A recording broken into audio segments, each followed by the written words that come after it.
Get deep into the game. Kevin Millwood, an outstanding performance, deserved to win. Defense behind him made him smile. But the Yankees are the Yankees. Despite home runs by Jones and Andino, the Yankees, with only one out left to work with, sent A-Rod to the plate against Koji Uehara. And there it went. The ball game decided on one swing of the bat. Game 2 as the O's look to come back next.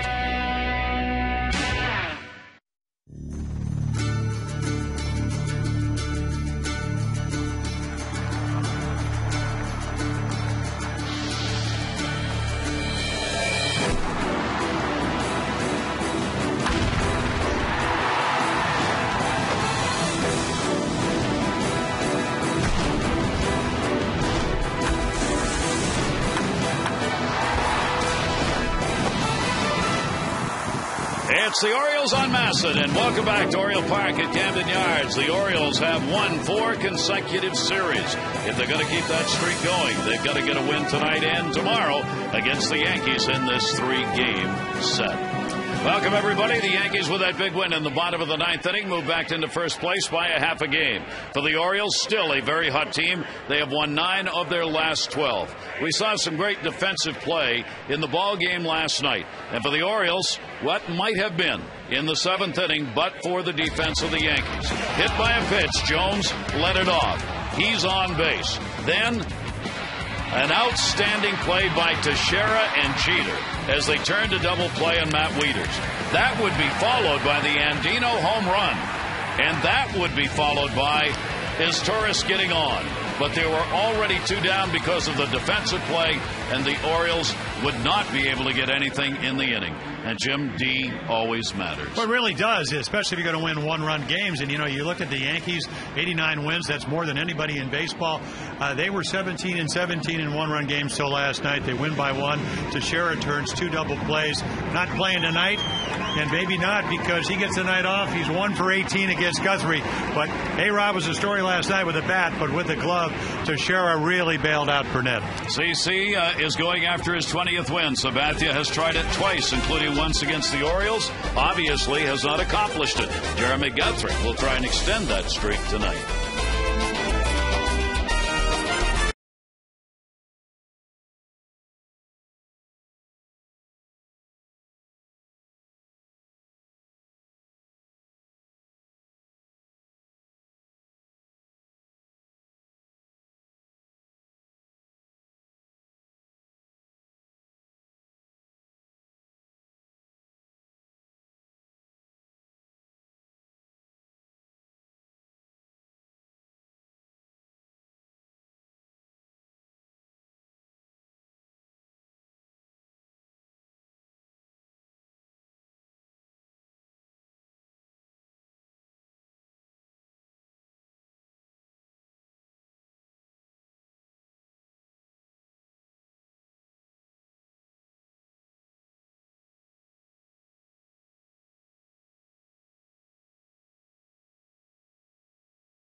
Baseball on Masson is brought to you by Southwest Airlines.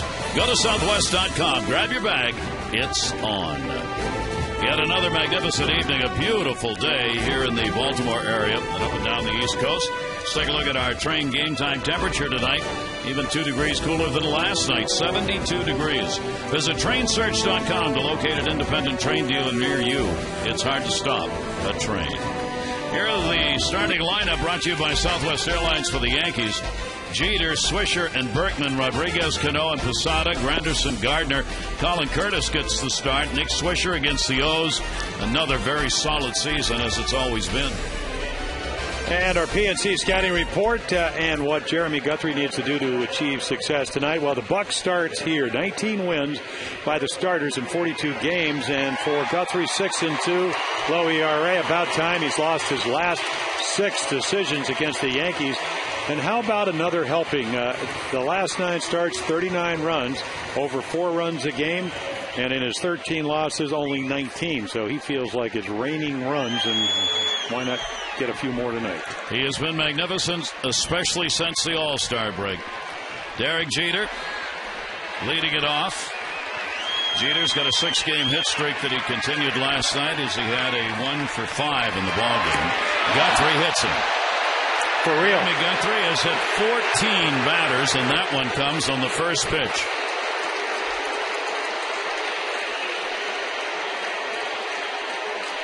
Well, I don't know if that has anything to do with last night with A-Rod hitting the home run, but you don't want to be hitting a guy that's not hitting. So they had the big deal down in Tampa. This gets him on the elbow, not the knob of the bat. So Jeter is on at first base, 1 pitch thrown. And that will bring up Swisher. Nick did not play last night with a bad knee.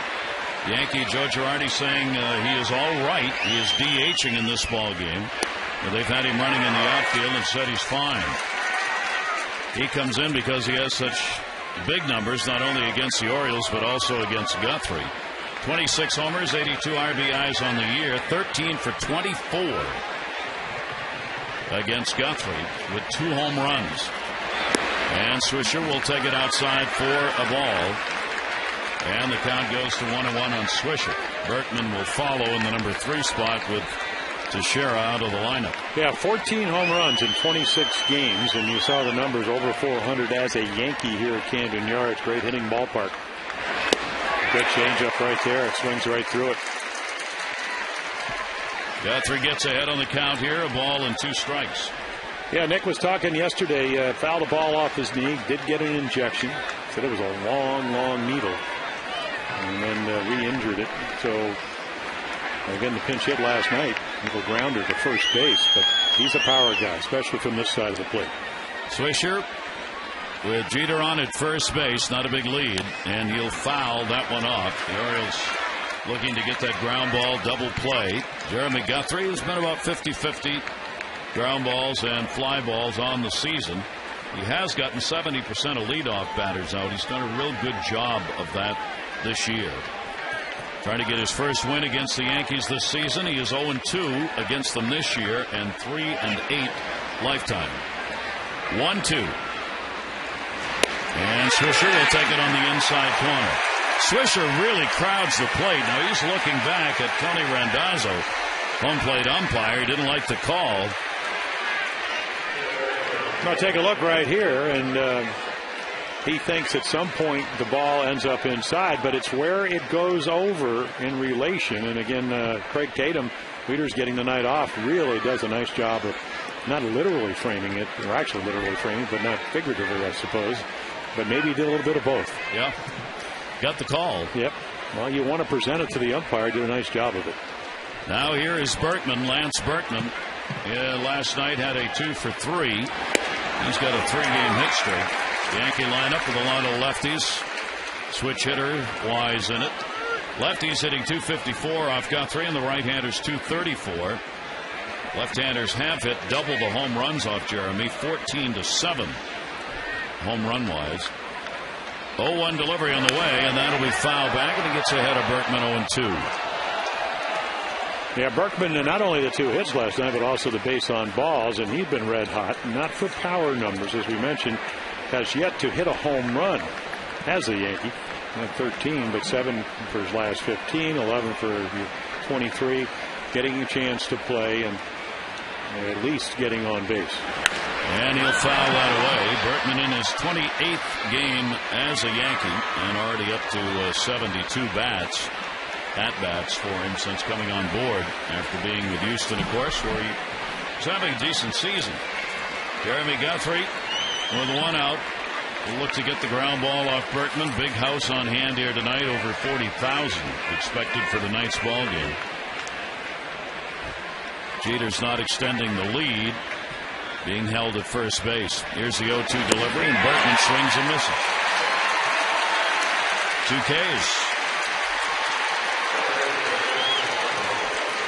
Take a look at this breaking ball. Back to back on really good sliders.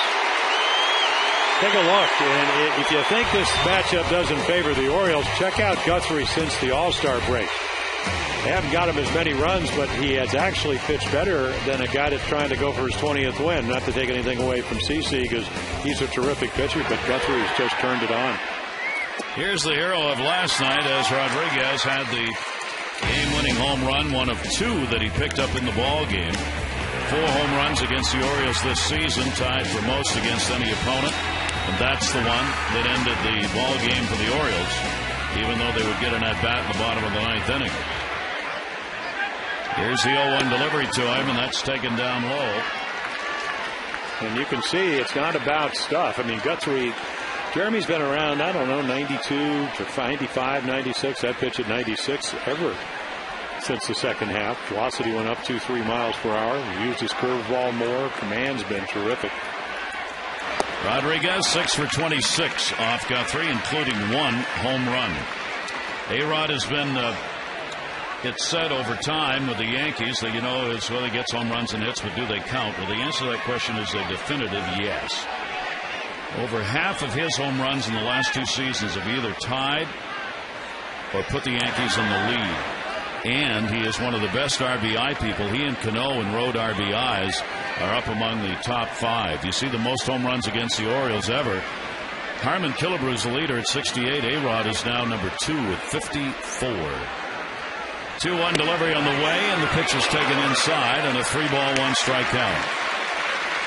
Yeah, got another running fastball similar to the one that they didn't get the call on, but it's definitely off the inside corner, a couple of inches.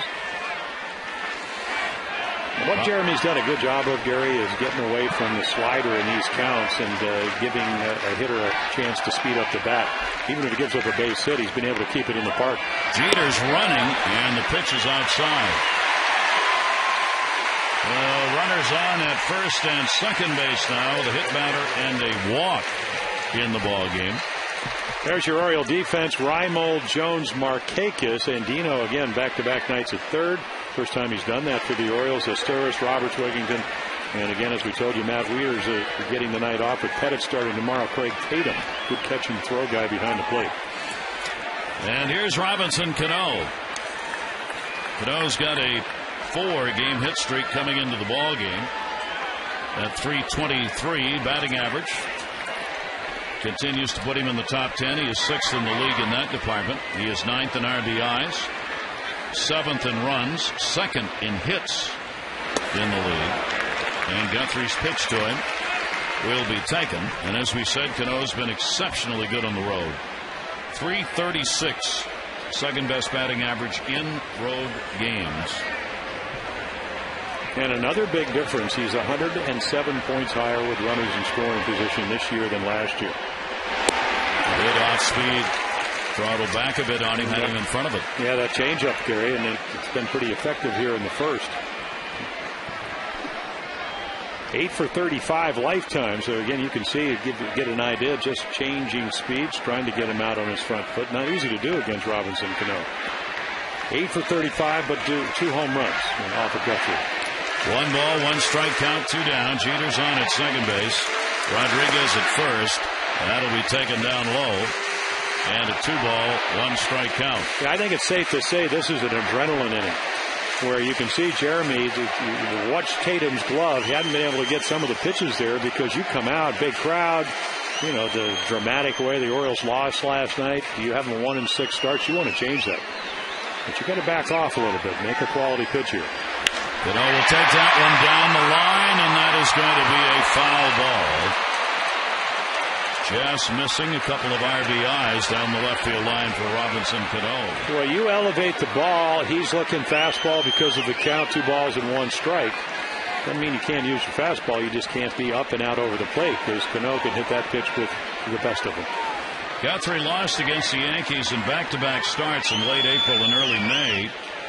He went 4 2/3 innings in 1 start, 7 runs on 6 hits. Next start went 7 innings, gave up 4 runs on 6 hits in that ball game. And 13 career starts against the Yankees with that 3-8, 5.33 ERA. That's going to be a base hit into left field. Nolan Reimold up. He'll make the throw to the cutoff man, and Jeter will be held. Robbie Thompson, third base coach, was almost at home plate to make sure Jeter picked him up coming around, and he held him. Well, Reimold will bobble the ball. Now, if you're a third base coach, you're judging how hard is the ball hit. Watch how this is a screamer to left. There's no way he's going to score, but right there, Reimold, he can't get a handle on it, but it's too late. You can see Robbie Thompson, the hands up, strong throw, but he probably would have beat it. What's this? Oh, right there. Now, you can't anticipate that if you're a third base coach. You're judging more the fact that, again, you've got the bases loaded in the first. You got 3 guys on, and Posada's going to have a chance to do some damage. Jorge Posada back in the starting lineup. Posada went 1 for 1 coming into the ball game late as the key at bat in last night's game. Posada had an 11-pitch at bat that kicked off the 9th inning and would end up with a single, and that really defined the inning. It really did. He had a great splitter to left center field. Dropped it in front of Adam Jones on the 11th pitch. Granderson got the count in his favor, singled to right, and a couple of outs later, A-Rod hit the home run. A-Rod is just running off second base.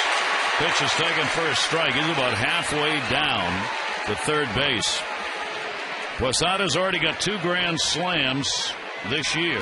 He has gone 3 for 11 with the bases loaded. 2 of them out of the ballpark. Posada will step off.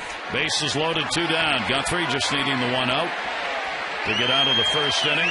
An inning in which he's given up 17 runs on the year. The first and second innings have been the toughest. The 0-2, and Posada fights it off. Well, we showed you Jeremy's second half numbers of 7 and 3. That's one of the pitches. He's always had a curveball. But in his last start, the Orioles went down to Texas, swept Texas right before the All-Star game. And even though he didn't pitch one of his better games, he used the curveball. So he's added as part of his repertoire, and it's really helped him. Another pitch to look for. 0-2 delivery. Posada will take it inside. With the victory last night, the Yankees now have a half-game lead on Tampa Bay. They do not stand alone with the best record in the majors anymore because Minnesota won today.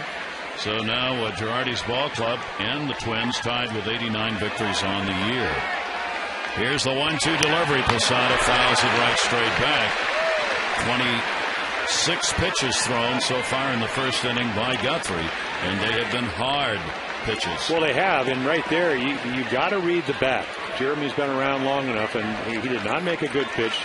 Jorge had a very good swing because it was elevated pretty much in the middle of the plate, but you still have a couple of pitches to work with. Just have to stay out of the middle of the plate, make your pitch here.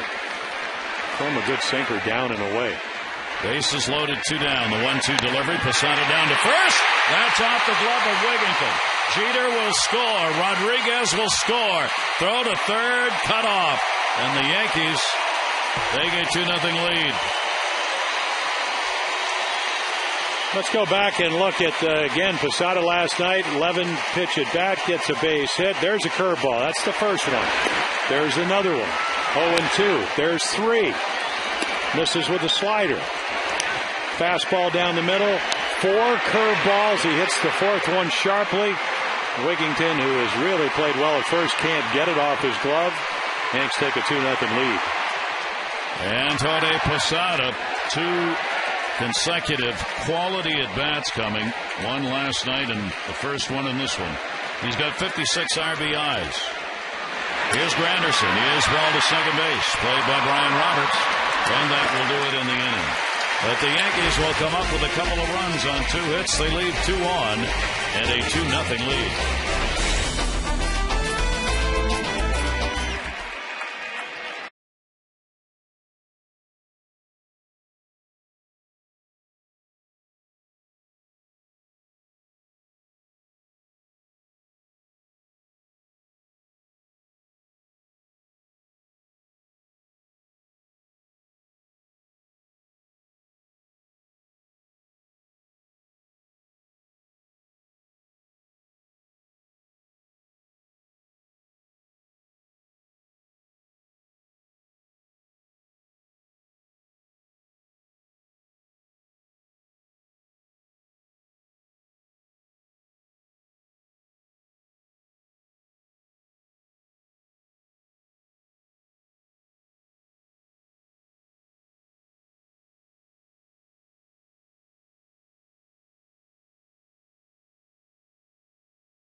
So the Yankees get on the board first, 2-0. The Orioles winners of 9 of their last 12 with a long way to go. Let's take a look at the starting lineup brought to you by Southwest Airlines.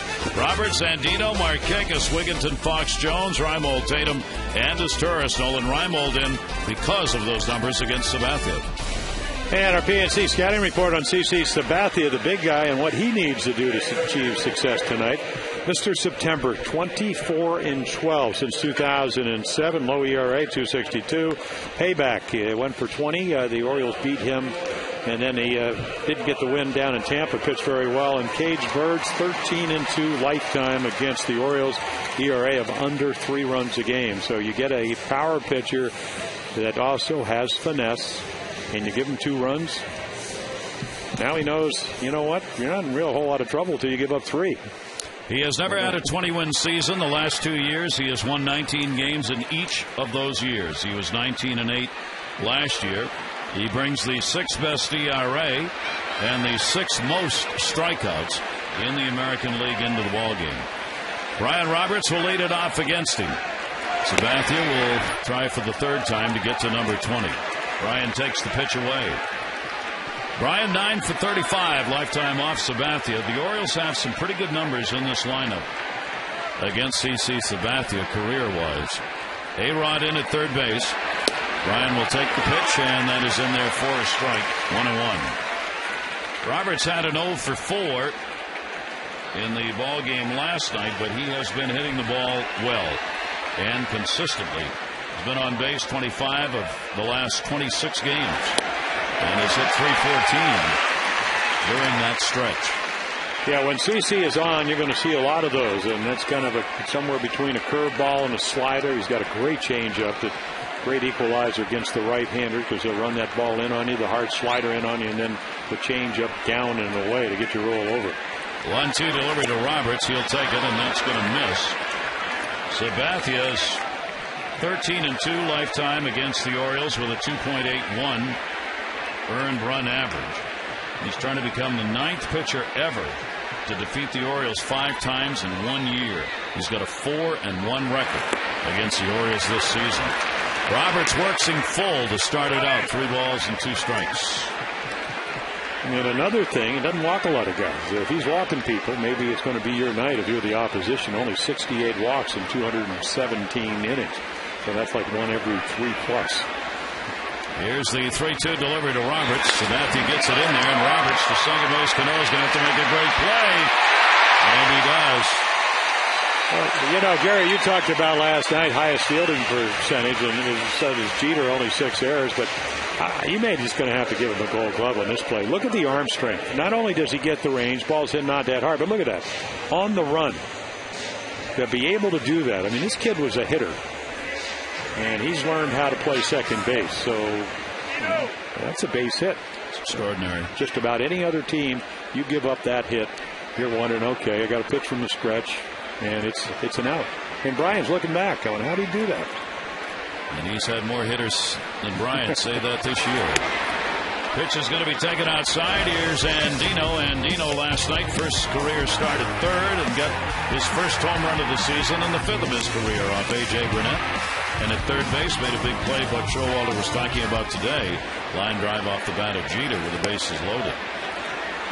So he's going to get a look-see. He's one of those players next year. The Orioles have a decision on him. He either makes the club or they're going to move him, as he's out of waivers. Yeah, out of options. And did have a pretty good year. Real good second half, over 300. Hit 13 home runs. Big ballpark at AAA. Obviously, you don't play all your games there. But I think as long as he can get his hat on straight, because he kind of wears it to the side. Yeah. Buck said he walked by the other day and the hat was crooked. He said he went down into the thing, came back, and the hat was straight. I think he's learning that Buck Showalter expects a certain demeanor. That's going to be a base hit. Out of the reach of Jeter. Andino's got a 5-game hit streak now, and he gets a 1-out single off Sabathia here in the first. Take a look at the defense, and again, at the least amount of errors in the American League. Gardner, Granderson, Colin Curtis over in right field. Rodriguez, Jeter, Cano, Lance Berkman, with Teixeira getting the night off. Berkman the DH last night, and then Jorge Posada, who came in late in the ball game with Cervelli starting behind the plate. And Nick Markakis will stand in. Tell you what, sorry to interrupt you, but Tony Randazzo is not calling the slider. And Posada's either going to have to tell him it's coming, because the Orioles, he's throwing about 3 pitches that look like they're pretty good pitches, and you're not getting the calls, and there's one that's a little bit higher. So, again, you're going to throw your breaking ball. You want it to be called if it's a strike, and of course the Orioles don't want that to happen, because you can take that pitch away. A lot easier to look for pitches like Andino did and maybe get on them. Nick had his 11-game hit streak ended in the ball game last night. Fouls that one away. He has hit .370 though over the last dozen games. He comes in 5th in the American League in doubles. He is 13th in walks, and you see the continuing tremendous season against lefties at .351, .265 off right-handers, .351 versus left-handers. Highest in the majors for a left-handed hitter against left-handed pitchers. Here's the 0-2 delivery, and he'll reach and foul it away. So Sabathia gets ahead of him here with a 2-strike count. In this ballpark, Sabathia lifetime has gone 7-1 at Camden Yards. He's had 9 starts here. ERA of 2.87. Over his career, it really hasn't mattered very much where he's pitched or against whom. The numbers stay pretty consistent. Yeah, the only time they beat him, opening day in 2009. Didn't have any fastball command. Runner goes. Here's the throw. Jeter the tag, and he's in. Throw was high, and Andino will get the stolen base. Well, again, they give you the sign to go, and if you make a decent throw, he's going to be out. But watch Posada. Again, the shoulder surgery. Through just gets underneath it a little bit and allows Robert to get underneath the tag. Low throw, and you're probably out. You can see Derek having to reach down after he goes up, and that allows Robert to get in. There you go. Andino gets his first stolen base of the season, the 6th of his major league career. 1-2 count now, and Markakis a grounder. They got him caught. Andino took off on contact. Jeter, A-Rod will tag him up.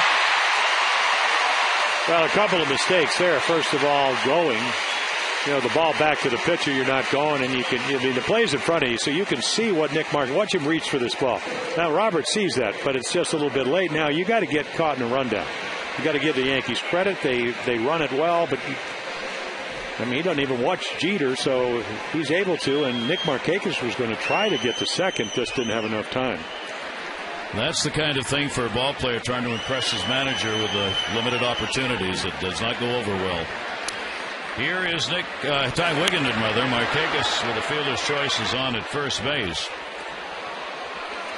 But they swap a runner at second for a runner at first with 2 down. Well, a lot of that is instinct, and a lot of it is how you're taught. And then I guess it's a matter of, and I'm sure, you go over those things. And that's what spring training's about. That's what playing the game is about. Wigginton comes in with a 5-game hit streak. Jeter's got a force at second. He'll go to Cano and get the out. No runs, 1 hit, no errors, and 1 left on base. Gorgeous night here at Camden Yards. Yankees lead early.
A doubles board, 2 home runs last night, 3rd multi-homer game of the season for Alex Rodriguez. Now has 57 multi-homer games. Call today for the Luna Double and get your second room of flooring free. 877-241-LUNA. Jeremy Guthrie back to work. He has Gardner, Colin Curtis, and then Jeter at the top of the order due up. Yankees getting 2 runs on 2 hits, along with a hit batter and a walk in the first inning. Gardner will take that one for a strike.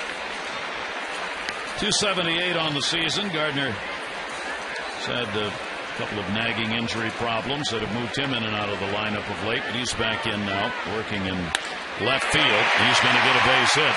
Jones will try and cut it off and can't. Gardner's got great speed. He's on his way to third, and the Jets are on. Throw is way off the mark, and it'll be a triple. Well, yeah, you try to cut it off because with this kind of speed, and we saw it yesterday, almost on a foul ball, almost scored from first. So again, they play him to left center, but Jeremy gets one in the middle of the plate, so you don't pitch to your defense, and then it's just a sprint. It reminded me of Willie Davis coming around second base. So again, had to go a long way, and the ball hit just hard enough. If you're going to play Gardner the other way, the ball's got to be on the outside third of the plate. That's down the middle, triple. So he's got 6 triples. That'll tie him for 5th in the league in triples, and it's a leadoff triple, and the infield's going to play in. Colin Curtis, who got called up from the minors with the Yankees for the 2nd time in the year, and the pitch is taken for a strike. So Curtis is going to get an RBI chance. He's making the start in right field, bringing yet another left-handed bat into the lineup for the Yankees. Throw over to third base, and Gardner really not that far off the mark. Robbie Thompson, third base coach, looking at Ted Barrett, the umpire, going, is that a balk? He doesn't see enough throws at third base to really be quite sure. And the pitch will be taken down low, and a 2-ball, 1-strike count. Look at the Yankees. They came in 20 for 100. And then last night went 1 for 9. But again, the Earl Weaver offense, the 3-run home run, changed that last night's game. And I think it looks like a little different tonight. They're not going to strand 10. They're going to try to get them in. Yeah, they have left a lot of people on base. They were averaging 7.5 runners left on per game coming into this road trip. This is the 8th game of the road trip. The previous 7, they have left 11 per game on. That is swung on and missed by Curtis, and the count goes to 3-2. Curtis has not had a hit on this road trip. He's gone 0 for 10. Had a pretty good season at AAA. Hit .289, 5 homers, 27 RBIs at Scranton Wilkes-Barre. And that's there for a strike. Yeah, he thinks it's high. Jeremy Guthrie needed a strikeout and gets it. Well, you look on deck, you see Derek Jeter, even though he's been struggling. This is the guy you pencil in. And they get the borderline high strike. Easily could have been called out of the strike zone. It usually is. And Tony Randazzo rings them up. Now the top of the order. Jeter scored in the first inning, has reached the 100-run mark, 13 straight seasons, tying Lou Gehrig for the most in Yankees history. He, too, will have the infield drawn in with 1 away and a runner at third base. He was hit by a pitch to start the ballgame. Not a good September yet for him, hitting only .211 this month. He's gone 12 for 57 at the plate. 1-0 pitch to him, again inside, and the count goes to 2-0. Yeah, he's going to end up with his lowest batting average ever. Look, the lowest he's ever hit, and it gives you an idea of why he's going to the Hall of Fame with 2,905 hits, is 291. In the air, that'll get a run in. Jones is over, tagging up Gardner, sac fly for Jeter, and the Yankees have a 3-0 lead. Well, the captain does exactly what he needs to do. Inside out's a fastball, and gets the run in. Gardner, again, you can see him. Once it got by Jones, you know it was going to be 3. 62 RBIs on the season for Jeter. So the Gardner triple results in a run. Now here's Nick Swisher. Swisher called out on strikes his first time up. Swisher is 7th in the league in the dubious distinction of most strikeouts on the year. And he will foul that one right straight back. So the base is clear here, 2 down, and the Yankees now up 3-0. Well, look at those numbers. As you pointed out, glowing. He's not staying out of the lineup for this game, no matter how bad the knees feel. No. Well, next Swisher had a terrific year last year. Just a little bit below 30 home runs for him, and lost, he was telling me early in the year, 10 or 15 pounds, trying to become a little bit more agile in the outfield, which he was. Made some really good defensive plays early. 0-2 strike, and that's that. So Guthrie will get the strikeout. He's got 4, but the Yankees add another run, and it's 3-0. Happy birthday to the United States Air Force. Thank you for protecting America every day.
We're back at the ballpark. Jake Fox to lead it off for the Orioles. He gets rare playing time. It's his first start since Monday.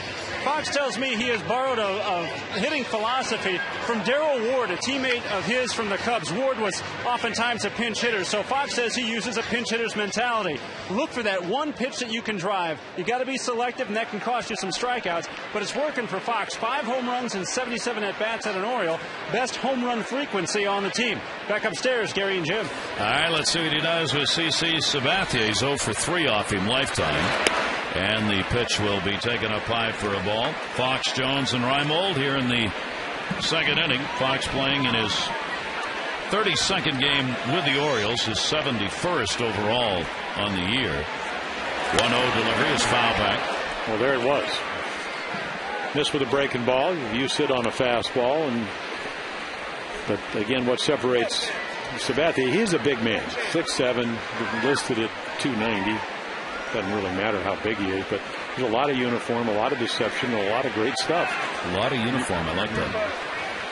Here's the 1-1 delivery on the way to Fox, and he'll swing at one that's probably away, foul tipped into the mitt. Well, a couple of weeks ago, I took my stepson up for his autistic, Spencer. We went up to the Sacramento Training Museum. We came back, and we went through Vallejo, which is CC from. And I was talking to him yesterday. He said, well, yeah, I played football right across the highway from where you went to that Walmart to get Spencer's pretzels, blah, blah, blah. Well, that's where, when he got his uniform.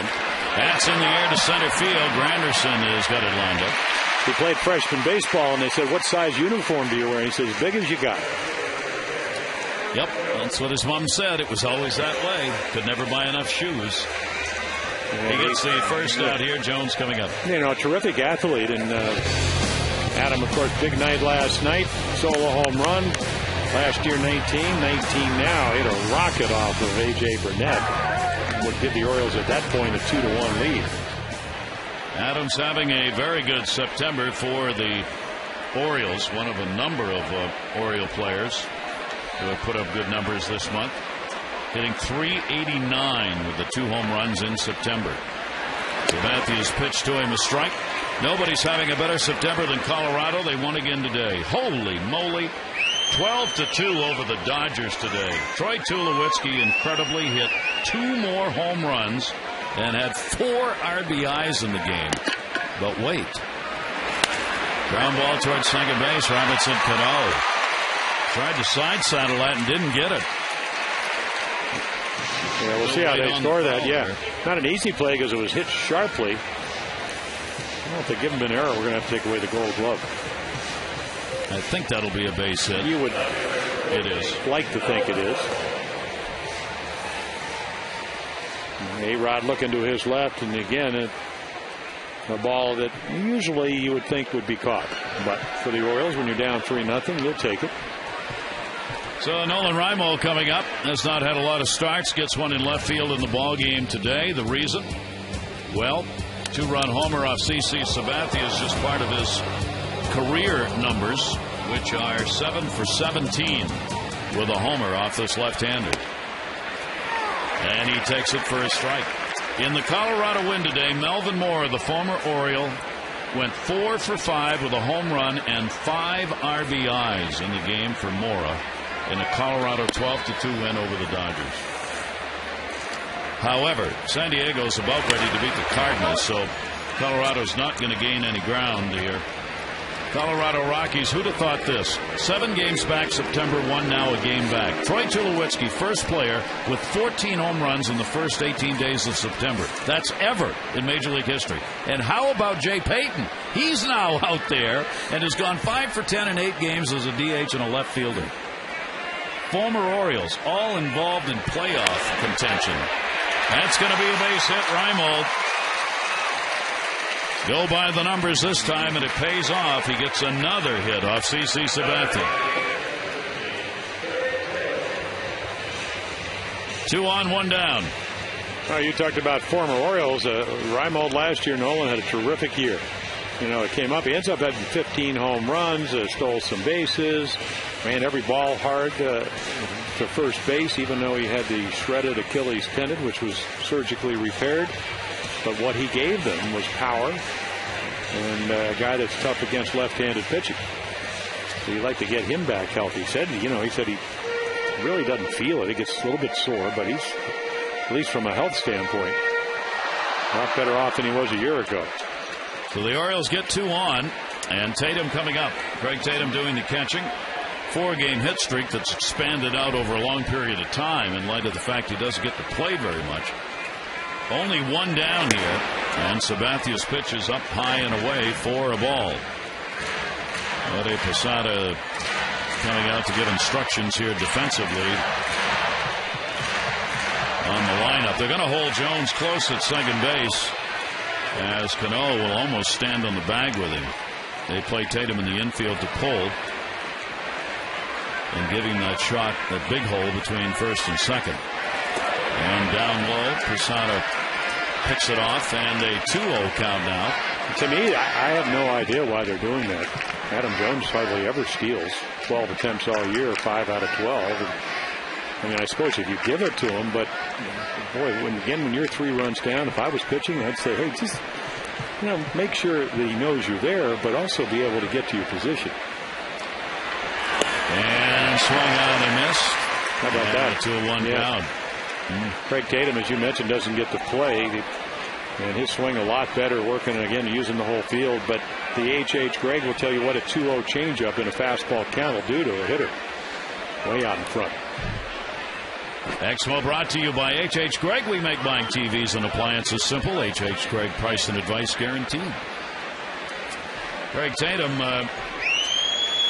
324 over his last 13 games. So what Mark was talking about, these guys who have to come off the bench following along with what Fox does, trying to find that one good pitch in each at bat that they can hit. Sabathia will miss down low with it, and the count goes to 3-1. Tatum 1 for 6 lifetime off the left-hander. 26-16 under Buck Showalter on the season for the Orioles, trying to create a rubber match tomorrow in the final game of the year against the Yankees, as this is the last series for these teams this year.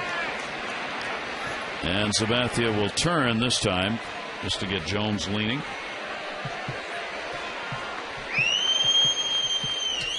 Three ball, one strike count on Tatum with his Turris waiting on deck. Cano backs off second, and it's outside, and they're loaded. So the Orioles with the one away load him up in the second inning.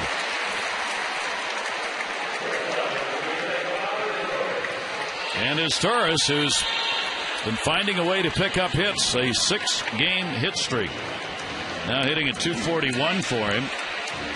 His Turris is a switch hitter, 233 right-handed, 244 left, only one home run this year. And that was against the left-hander Cliff Lee down in Texas. Base hit will get it done here. Well, you'd like to think he'd be looking fastball because of the wildness of CC. He does, but he gets out of the zone. 6 for 27 off Sabathia for his Turris. Keep in mind it was the Orioles who ended the 21 consecutive starts at Yankee Stadium without a loss for Sabathia in denying him his first shot at 20 wins, as the Orioles got 6 runs on 9 hits off him and 6 and a third. That ball is right down the middle, Gary, and Tony Randazzo cannot call the slider. Now he's wild this inning, but boy, if you don't get this pitch, it's going to be a long night. It ends up, it had to go over the plate somewhere. And umpires like that, you can tell your catcher, go tell him that you're going to throw a breaking ball. Just don't let the hitter know. A 2-0 count here, and no place to put him. As Turris will take it, and that is in there for a strike. Well, it goes to 2-1 with one down. Jones on with a single at third. Reimold got a single. He's at second. And Tatum picked up the first free pass by Sabathia. He's on at first. Is Turris 2-1. Down the line and right and foul. Bear in mind the outfielders are 2-3 steps closer than they would normally be against most hitters. So there's a base hit in the outfield. The throw to any base is going to be a bit shorter. Yeah, and Granderson moved over. Curtis in center field moved over about 2 steps when you're late on a 2-1 fastball. Yep. 2-ball, 2-strike count. And his Turris takes it in the air to left field. Gardner getting over. Runner tagging is Jones. He will score. The other two will stay, and a sac fly for his Turris. Orioles on the board. It's 3-1. Take a look at, again, what Turris is trying to do. Ball 1, ball 2. There's a strike. A little bit late. High slider, sacrifice fly, or sacrifice liner. Same thing that Jeter did for the Yankees. And Turris able to. 28 RBIs for the Orioles shortstop. Makes it a 3-1 game, and now there are 2 down. Back to the top of the order, Brian Roberts. Brian grounded out his first time up.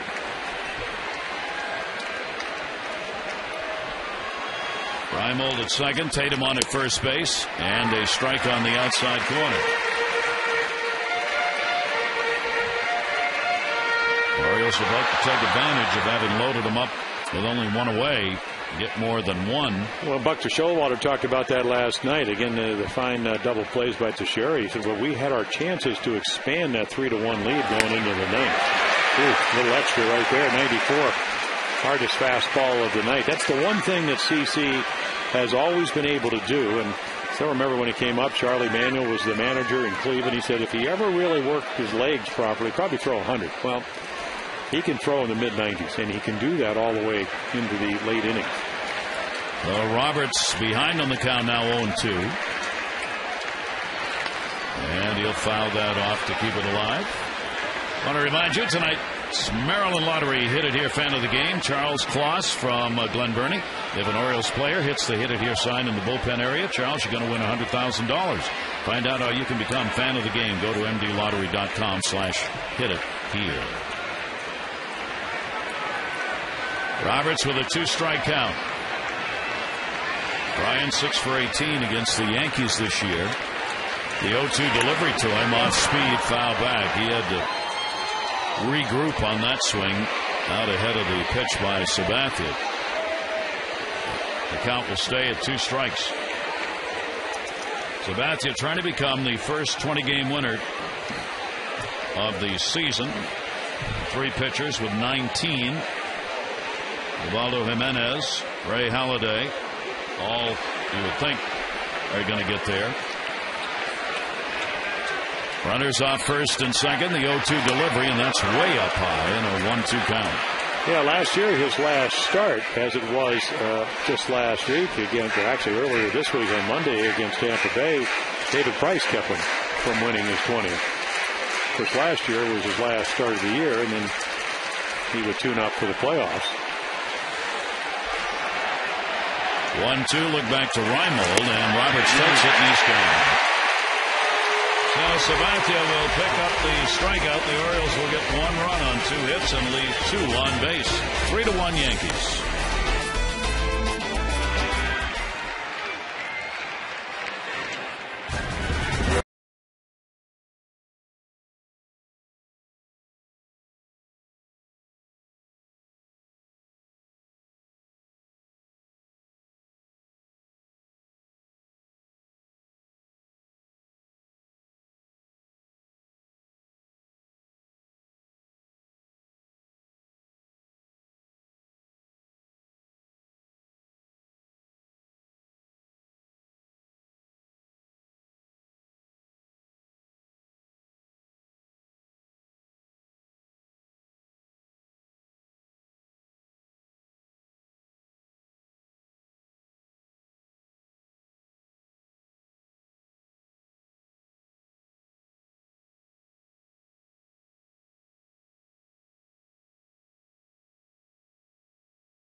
Orioles baseball on MASN is brought to you by Southwest Airlines.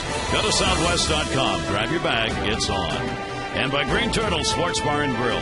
Check out the Green Turtle's new All-Star Value Deals. Stacked roster, 10 full-size menu favorites at incredible prices. Berkman leads it off for the Yankees here in the 3rd inning. A strikeout victim, his first time up. It will be Berkman, Rodriguez, and Cano. Berkman 245 with the Astros, 13 homers, 49 RBIs with them. Down to first base, right over the bag, fair ball. Wigginton's got it, and Guthrie just gets there in time to get the out. And then a jump throw, a little Jeter. The shovel pass right there. Tomorrow. First 10,000 fans, 15 and over at the final game against the Yankees this year. They're going to get the Oriole tote bag presented by the Sarasota Convention and Visitors Bureau. Final 2010 matchup for these two teams. You can still get tickets at 888-848-BIRD to go to Orioles.com. Must be another gorgeous day tomorrow. A-Rod up, takes the pitch inside, 4 ball, drew a walk and scored.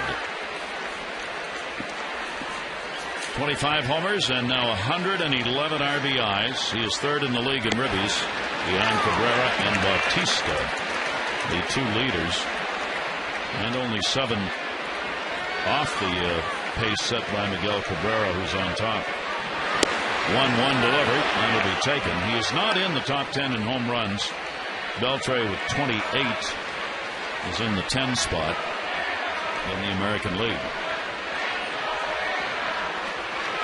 2-1 delivered, and a strike on the outside corner. 2-2.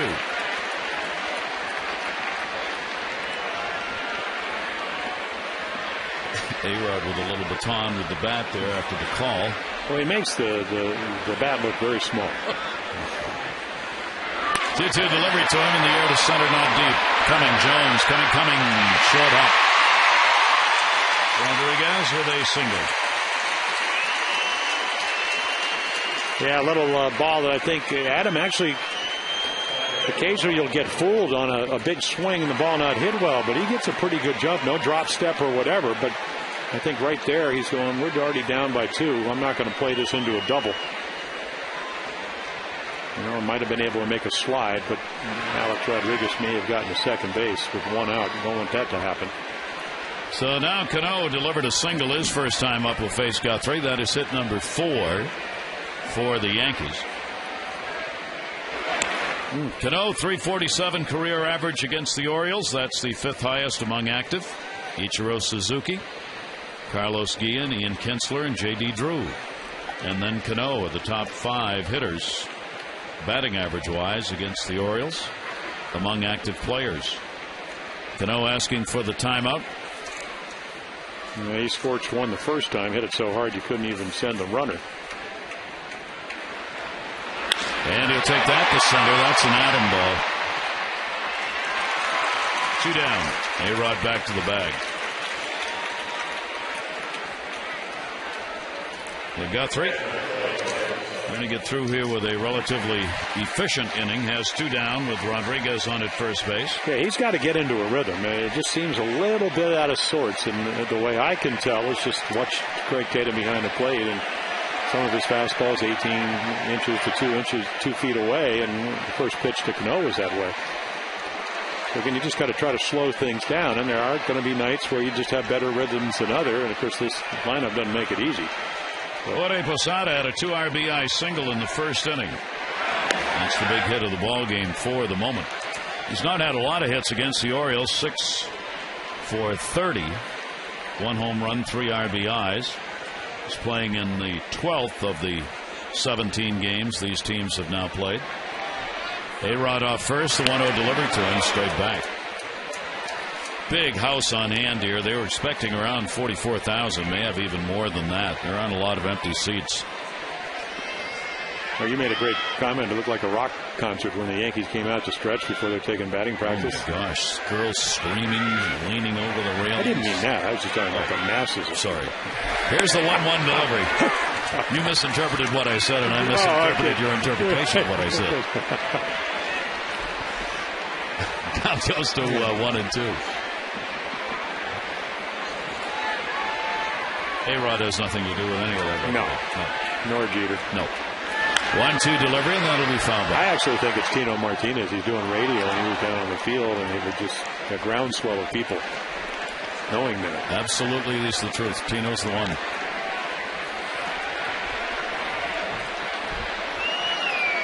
He looks like he could go right on the field and keep right on playing. Boy, I said hello the other day. I kind of grabbed his arm yesterday. I said, "You're cheating the fans of New York not playing.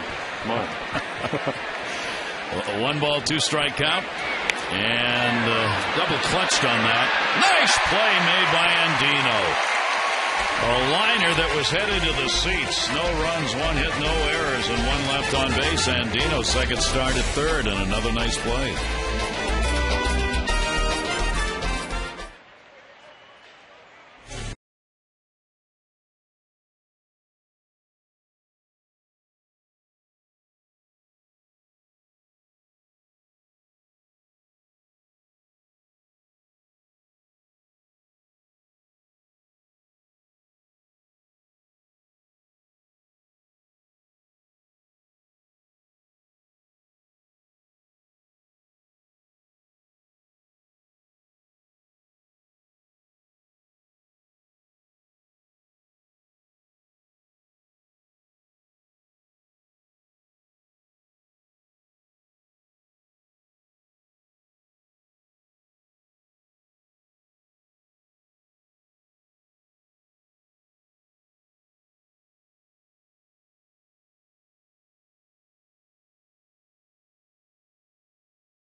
Yanks Manny Machado with Joe Jordan introduced to the crowd, the Orioles' first-round draft pick in 2010.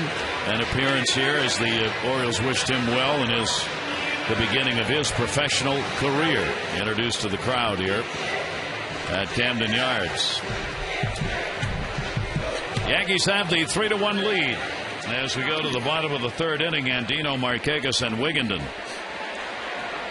Andino with a single and a stolen base. His first time up. CC Sabathia trying to get that inside corner call, has not been able to, and that's going to miss for a ball. Yeah, about the only one was the final pitch of the last inning when he struck out Brian Roberts. Got a ball that was up and in, or at least had enough of the plate. Breaking ball away is going to be fouled off. Against Sabathia, left to right has not mattered very much. 258 lefties, 230 right-handers. The home runs have come virtually all from the right side. 15 out of 18 have been hit by right-handers against him. 1 ball, 1 strike count. Delivery to Andino, and that will be away, and the count goes to 2-1. Andino's shot left the ballpark in record time last night. The home run he hit, his first of the year. I mean, it was a screaming yellow Mimi. Here's the 2-1 delivery to Andino. Did he go? They want to check it first, and no. Ball north down there. Here's the home run last night. Yeah, A.J. Burnett describes this as where I just kind of got wide open, and that's what we're looking at right there. And, yeah. But last night it was a line drive that really didn't get any higher than it came off the bat.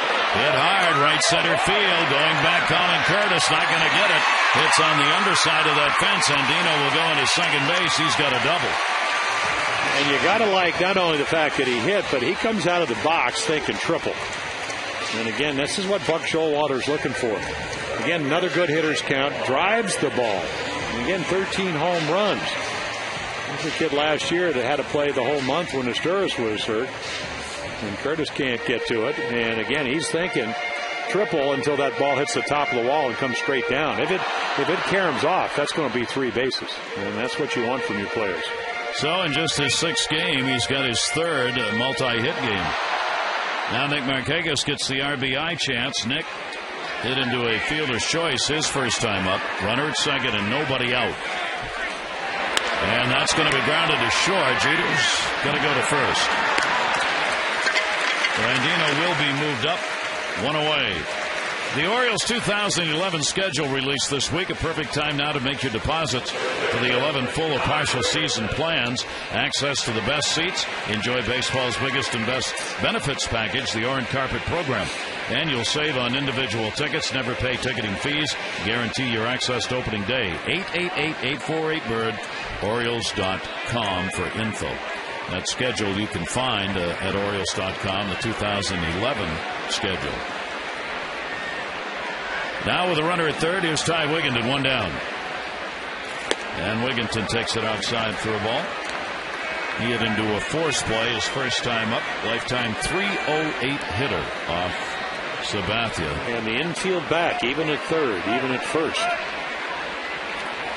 They'll surrender the run to get the out. 3-1 delivery. First you got to hit it, and it's 1-1. Our Lowe's home field advantage for Ty Wigginton at home. Much better average, home runs, slugging percentage, and hits. All better in this yard.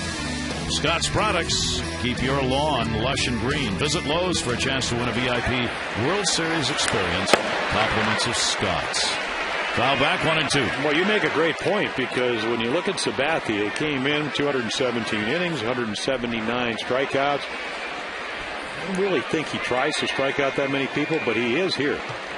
And when you get to 1 and 2, and you look at your infield and they're back, and you have a guy that you can get ahead of, you're thinking K. And of course, Wigginton's thinking fly ball, base hit. 1-2 delivery. Well, that tail pitch he's got to right-handers, and it's usually up. It's almost unhittable that goes away and is up in the strike zone or even outside. And what he has a changeup that goes down and away. So they look alike coming out of your hand. And again, one has the extra lift because, again, he's 6'7". He's throwing downhill when he's on his game, and then the other one kind of dives and fades away from you. And Posada's saying, hey, wait a minute, just slow down a little bit. See where they're going to go trying to strike him out. And that one's in the air to left field. That's going to get a run home. Tagging up is Andino. It is a sacrifice fly for Wigginton, and it's a one-run ball game. Well, there's a slider. Again, it's a pitch he hasn't gotten called tonight. It hasn't been as sharp as it can be, and it just stays up enough. This is what his Turris hit. Same pitch for his sacrifice fly. So nice at bat by Ty Wigginton. And again, the double. Markakis gets him over. Andino is going to score the second run because of little ball. 2 sac flies tonight, one by Asturias and one by Wigginton, accounting for the Oriole runs. And it is now a 3-2 game.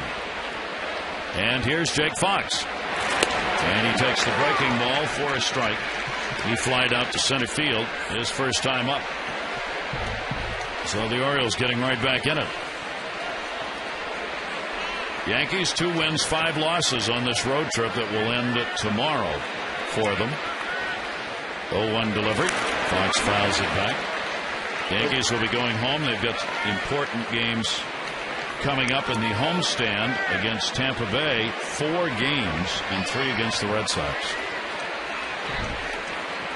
Yeah, they were averaging over 8, or actually over 7 runs a game. They had won 8 in a row, and more lately it's been around 3.5. So missing Swisher and Gardner, they're back, but are they healthy? That's the big question. And even Posada, he had the concussion on a foul ball when the Orioles were up in New York. So he has missed some days. He's back. Girardi really trying to nurse this team through the end of the regular season and into the #1 spot. 1-2 delivery on the way to Fox, and that'll be fouled back. Orioles, of course, they are 9-6 in the month of September. There have not been many winning months of September. You got to go back to 2004. Last time the Orioles were able to do that. Most of these August-September records have been disastrous over the last dozen years. But the Orioles have played some great baseball here under Buck Showalter, so a plus in September right now. That's going to be outside, and Sabathia with a 2-ball, 2-strike count. Jeremy Guthrie getting a little support here with a run in the second, run in the third. Get the offense back into the ball game for the O's.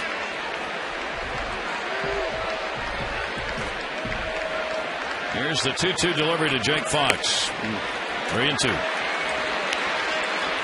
Well, again, you made a great point when you and Mark Viviano saying Fox's theory, get a good pitch to hit. I think Sabathia is well aware of that. I mean, this is a guy that comes up to the home plate trying to drive the ball. I mean, he's a hitter. And it's outside. Did he go? Paul Nord, the first base umpire, said he went around on that.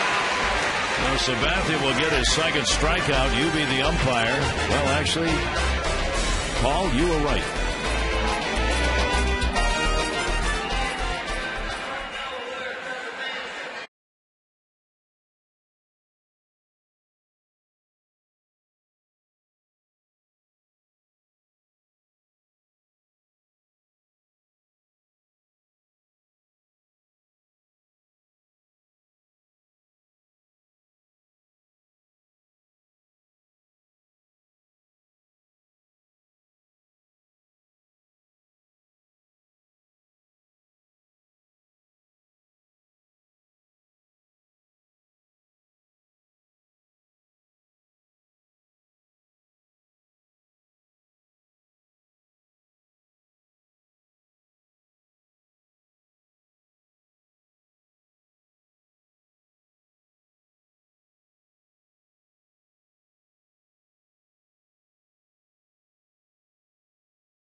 The Bud Light Warehouse Bar, it's calling you. The next time you come out to Camden Yards, make sure you stop by.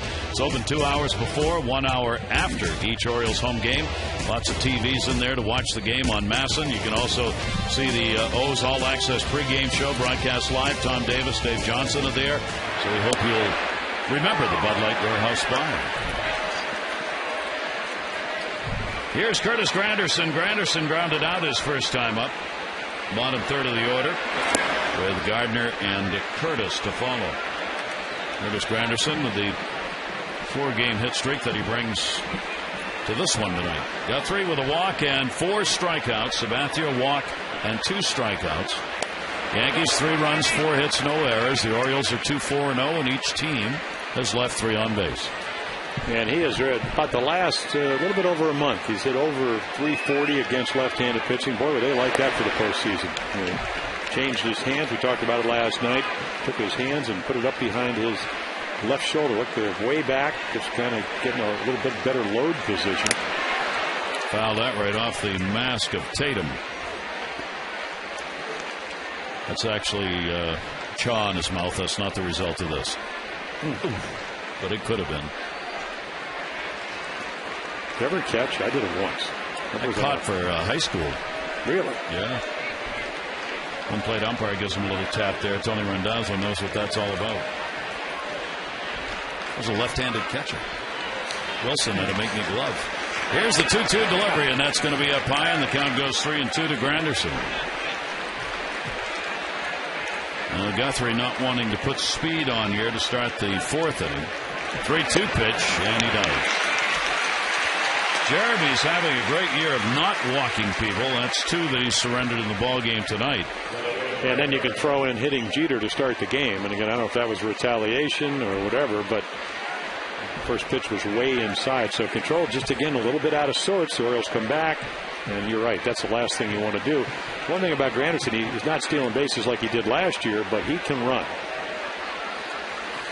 So Granderson on with nobody out. Guthrie's averaging only 2.2 walks per 9 innings, among the top 10. And that is the best figure he's ever had in his career. Second inning of this ball game, we saw the speed of Brett Gardner. Yeah, they play him over to left center, and he just hits a crisp line drive to the right of Brian Roberts, the second baseman, and it just gets up the gap, and he doesn't stop. In at third base, Andino, nobody out. And Guthrie's pitch up high, and Tatum will head out as he falls behind 2-0. A reminder, the O's return to Camden Yards Thursday, September 30. It will begin Fan Appreciation Weekend all weekend. A chance to win VIP experiences, a chance to run the field with the players. Well, you're not going to run. You're actually going to be on the field during the national anthem. If you run, they'll stop you. Or you're going to get game-worn autographed jerseys from your favorite players. So don't miss it. It'll be the final weekend, Fan Appreciation Weekend. That'll start on the 30th with the Tigers coming in. And that's a strike on the inside corner. Brett Gardner now 2-1. Guthrie keeping an eye over there on Curtis Granderson. He's not taken any kind of a lead yet. 11 out of 13 stealing. If anything, he's leaning back. And rightly so. Well, there are not too many right-handed pitchers that hold runners better than Jeremy Guthrie. I mean, they've only attempted 7 steals all year long, which is an amazingly low number. Chris Granderson, normally, 20. A couple occasions where the Tigers able to steal that kind of bases. Gardner up high, and a 3-ball, 1-strike count on Gardner. Well, you touched on it last night. Nobody sees more pitches than Brent Gardner in the American League, over 4.6 pitches per bat. So you would think Jeremy'd be aware of that. That's why he should get good. When you can steal bases and you take a lot of pitches, you're going to get pitches to hit. Runner goes 3-1. There goes the bat and the ball. Bat ends up in the Orioles dugout, and the ball goes the other way. They throw it right back out at him. Why? Actually, they did it as though it was a spear. That came back out in a hurry. Watch this. See, there it is. Kevin. Yep.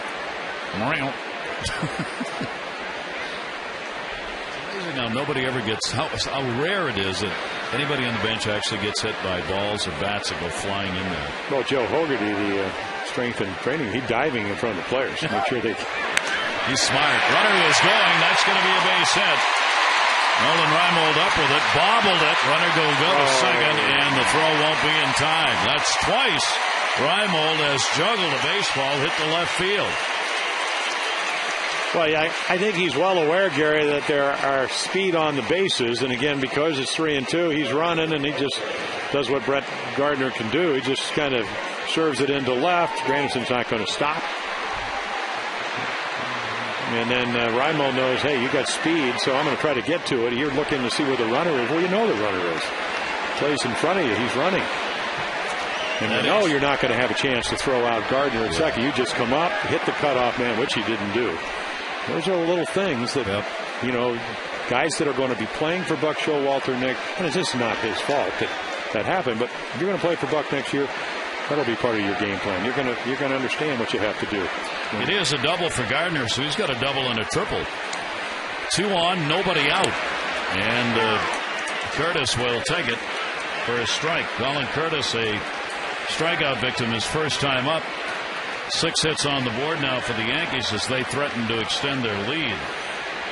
And Curtis trying to get his first hit of the road trip, 0 for 11 on it. Fouls it back, and he's behind on the count 0-2. He was selected by the Yankees 4th round of the 2006 player draft. Out of Arizona State University. Good baseball program. Went to the College World Series. It's from upstate Washington by Seattle. It doesn't rain as much in Arizona as it does in Seattle, does it? I couldn't pronounce the name of that city either. Here's the 0-2 delivery to Curtis. Squeamish? Is that it? I wanted it to be Snoqualmie. Yeah, that's where you go for breakfast. Yeah, on the inn there. I stayed there. Oh, really? It's a waterfall. It's beautiful. But this wasn't Snoqualmie. There was another Native American name like that. Maybe Squeamish or something? Yeah. But I took a look at it and said, no, I don't know how to pronounce that. So he's going to be from Washington State. That'll be enough. And the pitch is going to be taken inside. And a 1-ball, 2-strike count on him. Sammamish. S-A-M-M-A-M-I-S-H. That's where he was born, right? Yes. Now where's he resides there. Oh, he resides there. He was born in, somewhere in. Begins with an I. Yeah. Issaquah. Issaquah? It's close enough. The guy is from a state that's got a lake called Mooselook Magati. I should actually know how to pronounce that, don't you think? 2-ball, 2-strike count on Curtis. Something to work on in the offseason. Exactly. While having a beverage or two. Yankees have Granderson on at third base, Gardner on at second. Nobody out here and trying to extend a 3-2 lead. Curtis, and he'll fight that one off. Guthrie's up to 75 pitches. So we are going to see some bullpen in this ball game for the Orioles. And this may impact 2 starts in Boston. There's an issue. Vandenherk, if he pitches tonight, is not going to start in Boston on Tuesday. If he doesn't, he is going to start on Tuesday. Bergeson and Vanderherk are the 2 right now being juggled. Mattis is going to start the first game, and then those 2 pitchers will work somewhere in there. Pitch is taken inside, and the count goes full 3-2. Yeah, from 0-2 to 3-2. And again, Jeremy looks at his infield. He looks at the defense. You're down by a run. Your infield's back. You were trying to strike him out, and we'll see what kind of fastball hitter Curtis is. That's probably what he'll get. Back to the mound. Runner not going. Guthrie makes sure. Good comeback to get Curtis.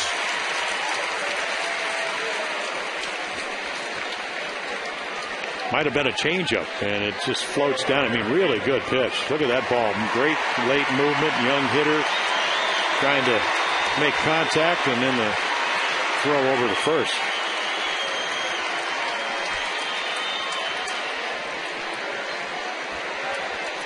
Now Derek Jeter.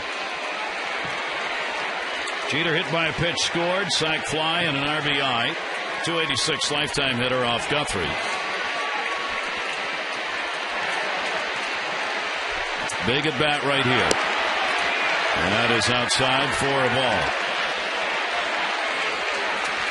When Jeremy has had success against Derek, and games in hitting 286 lifetime, has been able to use that two-seamer down and in as one of the few pitches that over the course of his career maybe didn't handle as well as others, and almost gets him there. That's a little chin music. Yeah.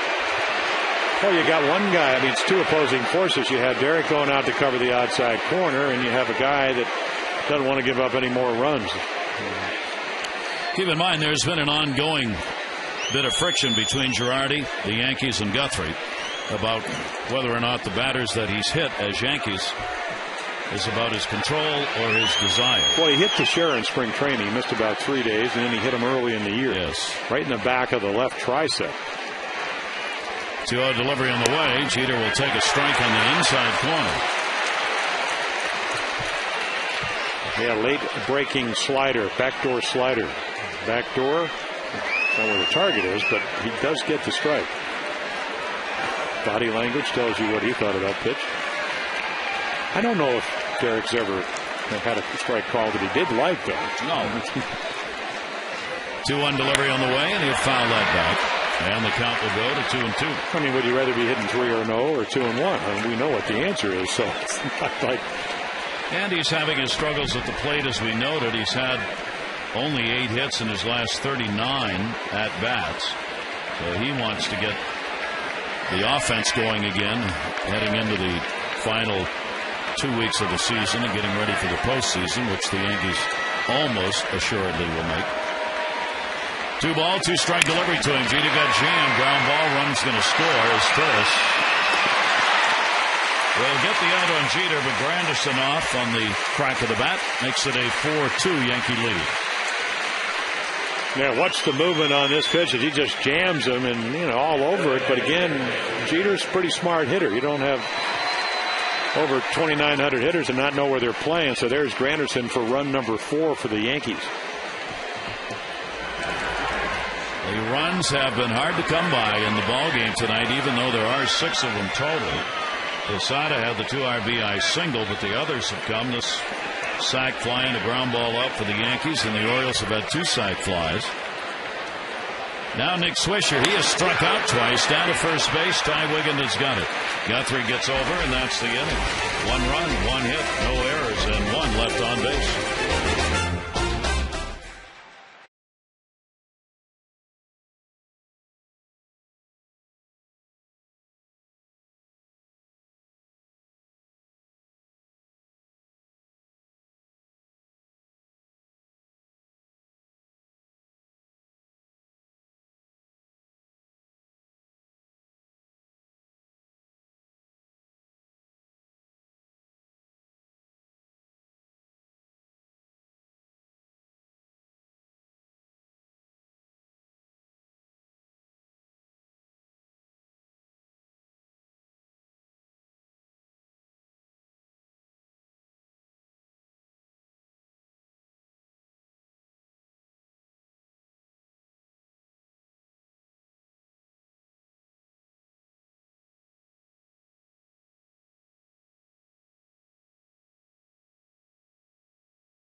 Department of Defense. Air Force, the aerial warfare branch of the Army. They're celebrating a birthday. They were formed as a separate branch September 18 of 1947. That's the official date they celebrate, but the history actually goes back really to the Wright brothers and the airplane itself. But happy birthday Up we go into the wild blue yonder. Here's Adam Jones. That's what he'd like to do. Yes. Did it last night. Speed pitch from Sabathia's outside. Adam with a single. His only time up came around to score. So what he'd like to do is have an all-time high in home runs, which will be one more than he has, but try not to do it. Just let it happen. Another one-run ball game last night. The Orioles 26-20 in one-run games have done very well in that department.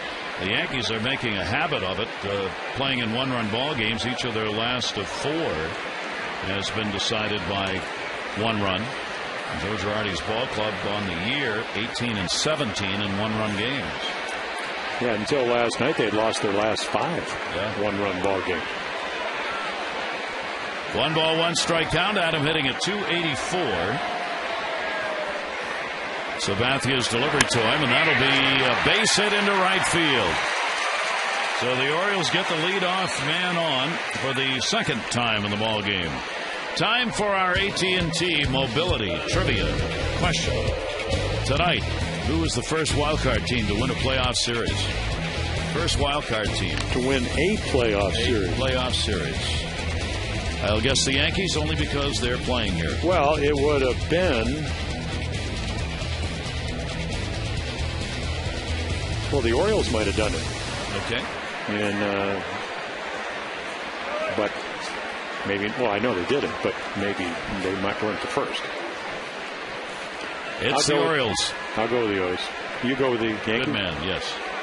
And the answer is Baltimore. 1996-3-1. There you go. See, you're hot. Well, that's a relative term, but yes. It is, yes. That is foul back. So Nolan Reimold, who had a single his first time up. Try and keep the inning going here. The Jones has started with a single. Adam is now 8 for 18. Lifetime off Sabathia. Yeah, of course, CC would say, boy, I'd just like to get a ground ball. Get one of those 2-seamers on the ground. And, of course, Nolan wants to do the opposite. Fastball will be taken up high. Sabathia's not one to give up many home runs. Only 6 home runs over his last 19 starts. And the last left-hander to hit a home run off him was Luke Scott back on June 3rd. 1 ball, 1 strike delivery. That is interference called on Reimold, and that's going to bring Buck Showalter out. Home plate umpire Tony Randazzo calls interference, which will bring Jones back to first base.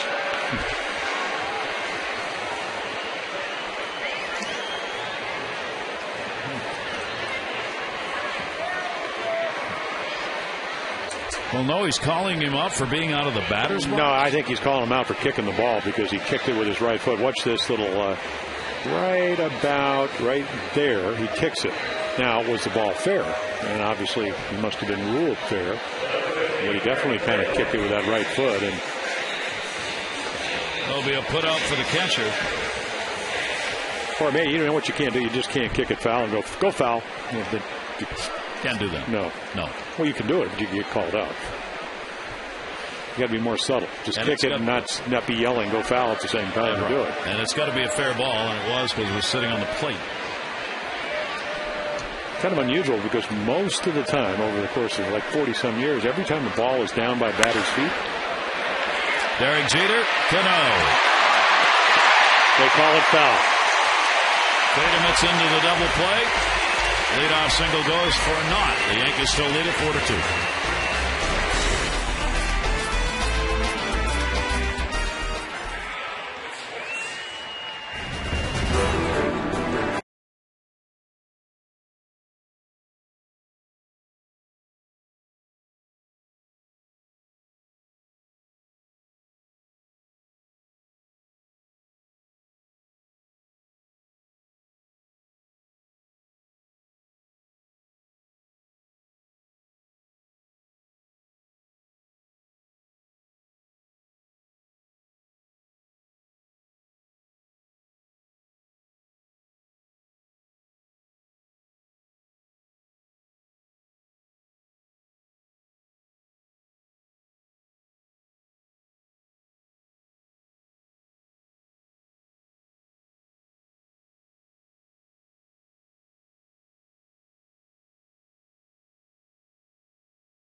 Drive One. And by H.H. Gregg. We make buying TVs and appliances simple. H.H. Gregg, price and advice guaranteed. Great day at the Inner Harbor, loaded with folks. Beautiful tall ship, the Eagle, is available. Free admission to tour through if you're around the Inner Harbor tomorrow. And an enormous crowd on hand here at Camden Yards tonight. Were you on foot today? Yes. Yes. So what's going on in Pratt Street? Is that for the race that's coming in next year? Yes. All the construction? Yes. Really? Lance Berkman takes it for a strike. He is struck out and grounded out. That'll be what, a weekend? More like 10 days. 10 days, okay. Yeah. Where you won't be able to get anywhere. Right. Well, it's kind of like Lombard Street was for 4 years. Yes. The 0-1 delivery is taken down low and a 1-ball, 1 strikeout. Jeremy Guthrie, a couple of walks and 4 strikeouts. The Yankees getting 2 in the first inning, adding 1 in the second, another 1 in the fourth. 1-1. Foul back. Bear in mind, Orioles starters have continued to keep the streak going of not having given up more than 4 runs 21 consecutive ball games. That's how good the starters have been. 6 wins, 6 no decisions in the last 12 starts for starters. Reimold, he's got that one. Berkman's retired, 1 away. And let's take a look at our Bank of America game flow. It has been about the Yankees just adding them up here. 1, 2 runs at a time. Gardner has had a triple and a double in the ball game. Big 2 RBI base hit by Jorge Posada with the bases loaded. So far, the big hit of the game. And then CC Sabathia has been able to hold the Orioles to 2 sac flies. As Posada getting the start behind the plate. Bases loaded single in the first. Yeah, just 3 of the first 5 innings they've been able to get the leadoff runners on. And, Jeter got hit by a pitch. Gardner with a triple in the second, leadoff walk in the fourth, and they've all scored. That is in there for a strike. A-Rod, another effective night. He has walked, scored, and he has singled. Now 7 for 27 off Guthrie. And a check swing foul ball. A-Rod will take it 2-2. It's one of those nights where it's not about velocity for Jeremy. It's about command. Just there are nights when you're just a little bit out of sorts, and this has been one. But trying to hang around for a while. 2-2 delivery, and that's going to be a base hit. You try all your pitches, but at the end of the day, against good hitters, and this is the best in the major leagues, when you get a 2-2 slide in the middle of the plate, Alex Rodriguez can usually hit it hard, which was what he just did. Well, Rodriguez is on. We're talking about the starters and the dramatic improvement they've had. Their 6-0 record, 6 no decisions, 10 quality starts in the last 12, and a 1.95 ERA, and just a 1.13 over the last 2 games. I mean, it has been a phenomenal turnaround for the Orioles starter-wise. Yeah, you were talking about it the other night when Buck Martinez. Thank you. Yes, thank you. Well, he's over. He's the next booth, so I at least have an excuse. You don't. I don't. But no, under Buck Showalter, it just seems like they've been able to just use all their pitches, and he's encouraged them to stay in the games a little bit longer and to pitch and not throw, but to pitch is what you have to do. That one in the air to right field. Robinson Cano. Goodbye. Home run. A 2 RBI homer, 6-2 Yankees.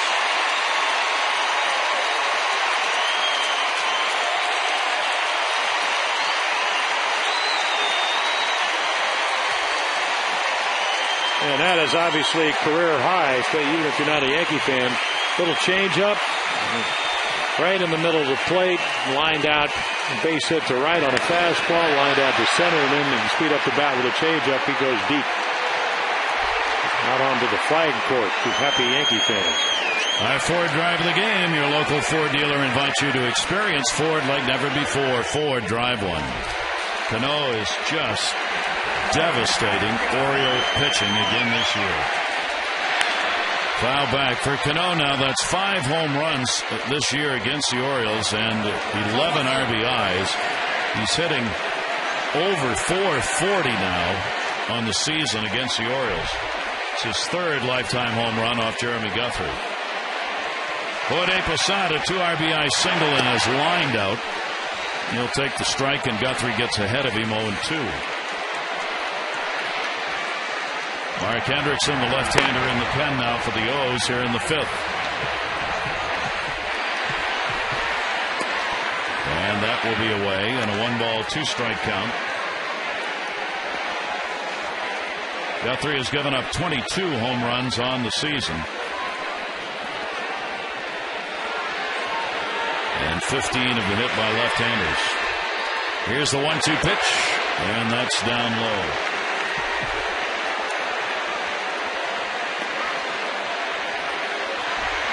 Robinson Cano continues to put up MVP kind of numbers for the Yankees. 2-ball, 2-strike count on Posada. That'll be fouled off. Stays at 2-2. Yeah, the only second baseman, I guess, if you look around the entire major league that seems to even be close, is Chase Utley, and he's hurt. So you're looking at the premier second baseman in Major League Baseball. All the offensive numbers and the #1 fielding percentage. Checking the pitch away just to protect. He fouls it back. Well, that's what he did last night, and he turned last night's game around by pinch hitting in the 9th inning and taking 11 pitches to hit a soft single into left center field. And it started it for the Yanks, and he's done that again tonight with a 2-run single in the 1st. And those are good pitches, and that's why the Yankees. We talked about it. Yeah, the 5.3 runs a game, but the on-base percentage, 35% of the time. That's about 12 points higher than anybody else in the American League. And the Red Sox do a nice job of getting on, even though they've had all kinds of injuries this year. 2-ball, 2-strike count, 1 away. Base is empty. Posada in the air to left field. Reimold.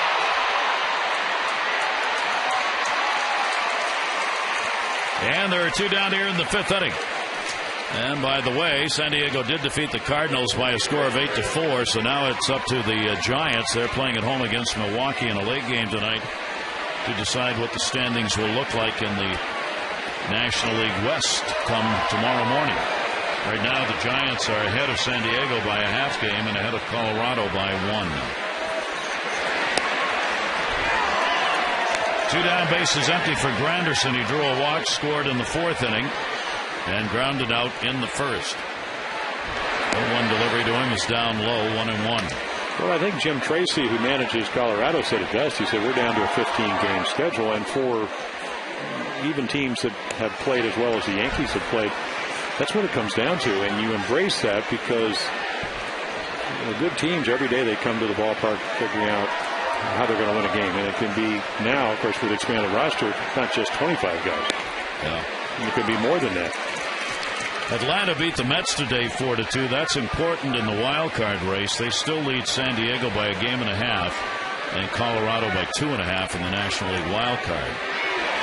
Because it sure looks like the Phillies have now taken over the National League East. They're 3 games ahead of Atlanta. They've won 5 in a row. And the Phillies have all 14 of their remaining games in the division, including 8 at home, where they are 46-27. That's in there for the strike. Guthrie will get it. That's his 5th K, but a 2-run homer by Cano extends the Yankees' lead. Happy birthday to the United States Air Force, and thank you for protecting America every day.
to have a bone spur removed from his right elbow, and he is shut down for the rest of his rookie year. Now, this development is not alarming to either Arrieta or the Orioles, as they're aware that the existence of that bone spur as far back as when Arrieta was in high school. He told me today that he considers his rookie year a success, 18 starts, and among his successes, 2 victories against the New York Yankees, including that in his Major League debut. Back to you, Gary and Jim. All right, and the expectation mark was it was going to happen for one reason or the other that he would be shut down. So 18 starts, 6-6. There's the ERA. 103rd innings pitched. With the 50 strikeouts, 48 walks, and Jake Arrieta done for the season. And there is no such thing as minor surgery, of course, but as Buck Showalter said, it is common for pitchers to have some chips in the elbow and stay with them, pitch with them, and then they get to a point where it starts to freeze up the elbow, so you go in and you take them out. Yeah, because they move around. You know, if it's chips or a bone spur, so they go in usually with an arthroscope. So again, it's non-invasive to some degree, yeah. But it is somebody else's somebody else's elbow. So 1-1 delivery on the way, and golf that one foul. But for Jake and all the other, if we look at Michael Phelps, Oriole fan here, hiding under the bigger hat. Not used to wearing hats in the pool. No. There's Torres with a 1-2. Curtis. But the thing about Jake is that other than maybe early on against the Yankees, his best pitching was his last 4 or 5 starts. So everybody, for the first time in a long, long time on the Orioles, pitching better at the end of the year. So that's a terrific sign. They wanted to get Brian Madison to at least one game again in Boston, so they're going to do that as he'll work on Monday, and he'll continue to be watched as far as whether or not he needs to be shut down. 25 innings more than what they've already pitched maximum in their careers, kind of a guideline that they're going by, but it's a floating guideline. Brian Roberts has grounded out, been called out on strikes. Yankees on top in the ball game 6-2. They lead the season series 12 games to 4. And CC Sabathia is going after his 20th win. Joe Girardi's ball club is after their 90th win of the season. And they average CC 6 runs a game, and they've already gotten it through the first 5. 1-1 delivery will be chopped to short. Jeter. 2 down. Orioles Reach once again has teamed up with the Maryland SPCA to create the 2011 Orioles Pet Calendar. It's presented by Southwest Airlines. Inside, you'll enjoy 12 months of pet photos, some of your favorite Orioles. It benefits the Maryland SPCA. Calendars are only $15. To get yours, go to Orioles.com today. Right back with you tomorrow for Game 3, the final matchup of the Orioles and Yankees. 1:30. Chris Tillman against Andy Pettit, who makes his return for the Yankees. Here's Robert Andino, and that's going to be down low. A lot of action. Stolen base, first one of the year, and the next time doubled and would end up scoring. And also made a terrific play on a little kind of semi-line drive pop-up that not too many third basemen get to. Andino getting a chance here at the end of the year to show what he's got with 15 left. 2-0 count on him. Well, you're always looking for guys that can play. And I mean, that's what Buck Showalter said even before he became the manager. Players. So again, a subset of skills and, natural ability. And well, we saw him, Robert, last year and then again this year in spring training. He would make some great plays, and then the little hot dog stuff that will end if he wants to be here. And no, exactly. I think he's well aware of that, and that's good. I mean, if the manager wants that, that's what you got to do. He's got a 3-0 count here. Sabathia comes in with a fastball and gets the called strike at the knees. 3-1. Sabathia's walked only 1 in the ball game. That was Tatum. He has picked up a couple of strikeouts. Yeah, he's a little above his pitches per inning. For a guy that can strike you out, he only throws 15 pitches per inning. 3-1, that's in the air, left field. Gardner looking way back, and goodbye! Another one! And Dino delivers. 2 games, 2 homers, 2 on the year. And it's 6-3. Yeah, look on CC's face. Who is this guy?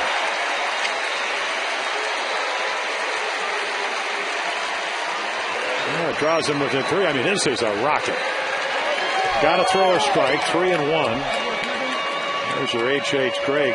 You could X-mow it, fast-mow it, whatever. The ball just drilled out of here. And Dino's got 2. State Farm donating $100 to the Wounded Warrior Project for every home run hit by the Orioles in the second half of the season. 19 home runs surrendered now by Sabathia.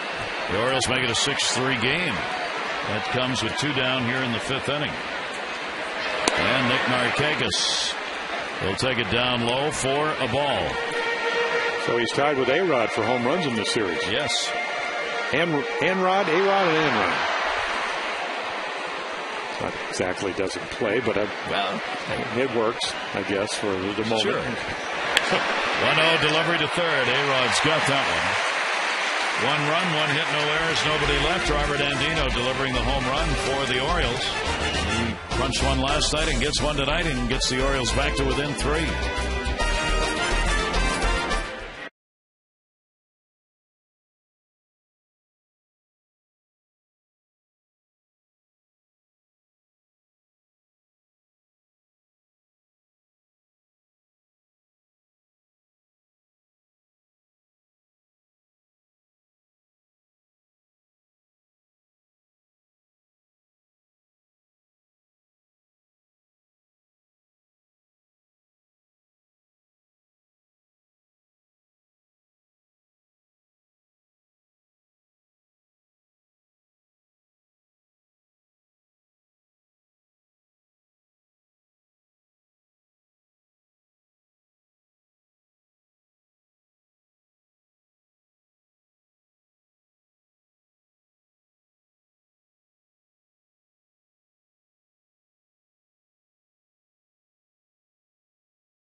Of the United States Air Force, brought to you by Panasonic Solutions Company, enhancing government through innovative technology. Navy Federal Credit Union, we serve where you serve. DynCorp International, we serve today for a safe tomorrow. And Cisco Federal, a proud mission partner to the United States Department of Defense. And airing tonight's game on Masson in celebration of the birthday of the U.S. Air Force, we thank all of our armed forces for their dedication to protecting the safety and security of this country. The U.S. Air Force ready to fly. Jeremy Guthrie's out of the ball game. 6 runs, 7 hits, 5 innings, 2 walks, 5 strikeouts. Jorge Posada bases loaded double, and the 2 RBI homer by Cano, the big hits hobby. Yeah, Mark Hendricks will come in tied for 8th in relief innings in the American League with 84. So you can see stingy with the walks, more hits than innings pitched, averaged by both lefties and righties, over 300. But again, when he's on his game, he's going to throw a lot of strikes and make you earn your way on. Brett Gardner will stand in against him. Gardner's already got a couple of extra base hits. He got the triple as that one went all the way to the wall. And then delivered a double his next time up. He scored a run, 313 against the Orioles on the year. Breaking ball is in there for a strike. So Brett Gardner hitting .282 now. Hendrickson will try and hold the Yankees. Orioles have plenty of time to get back, only 3 runs down. They found a way to hit Sabathia. Yeah, it started earlier. Jeter gets hit, and then the Posada 2-run single that you talked about, and then Gardner has done his thing, and then Cano, the big home run, the changeup. Of course, he's hit 3 balls hard tonight already. There's a big curveball. Anderson starts out with a strikeout.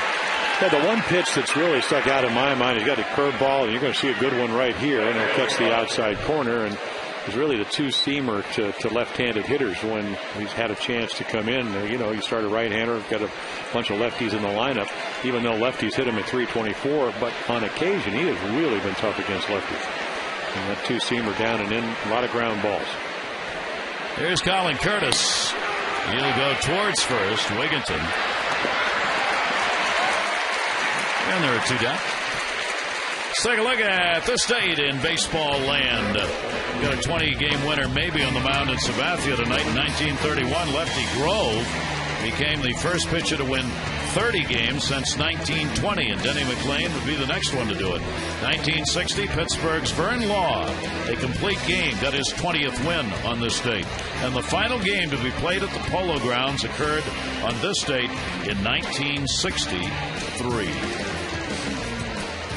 Polo Grounds saw a lot of baseball over the years. It was the home of the Giants, the Yankees, and the Mets at different times.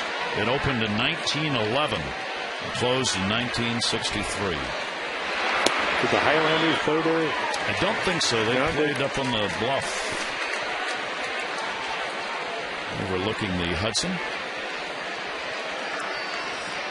0-1 count on Jeter. Jeter has been hit by a pitch, scored. Sack, fly, RBI, and then get an RBI and a ground ball out. And Mark Hendrickson almost hits him in the foot.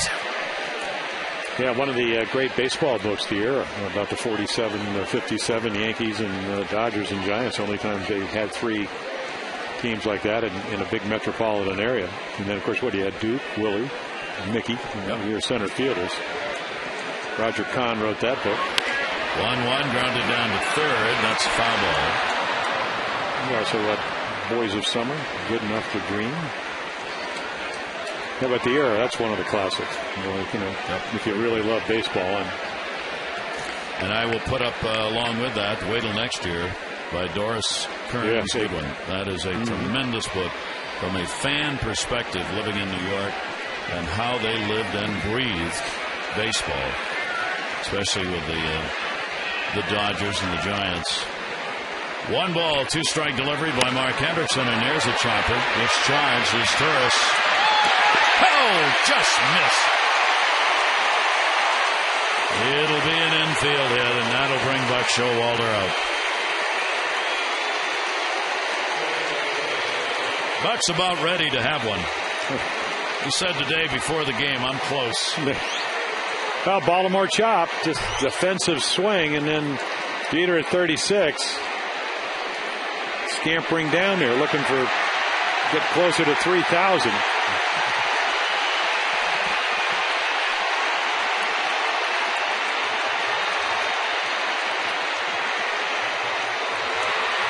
Pretty close.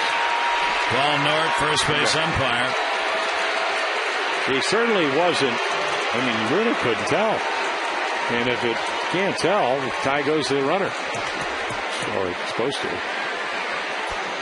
No? He just stood there with his arms crossed and listened. Great play by Astoris on the effort. So that will bring up Swisher with a runner at first base. And that'll be inside. He has struck out twice and grounded out. That argument is part of the ongoing effort by Buck Showalter that he's repeated so often to his players and the public. Don't keep giving them so much credit. And he's talking about the opponents. Just out of the reach of Andino. Jeter on his way to third. Reimold had trouble again. It'll be a double and an RBI.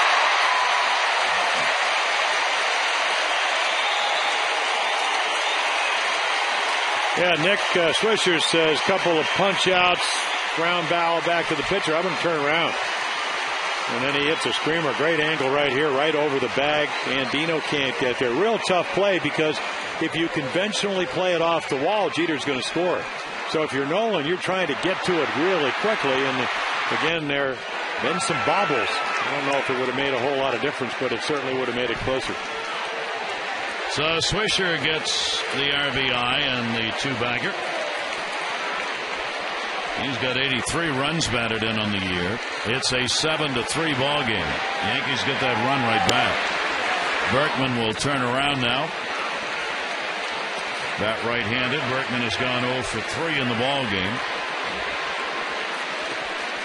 There are 2 down. David Hernandez in the bullpen for the Orioles.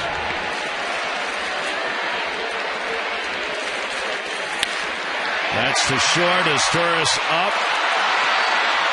And a nice stretch by Ty Wigginton to get the out. A run in on 2 hits, no errors, and 1 left on. Yankees up 7-3.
Orioles baseball on Masson is brought to you by AT&T. Rethink possible.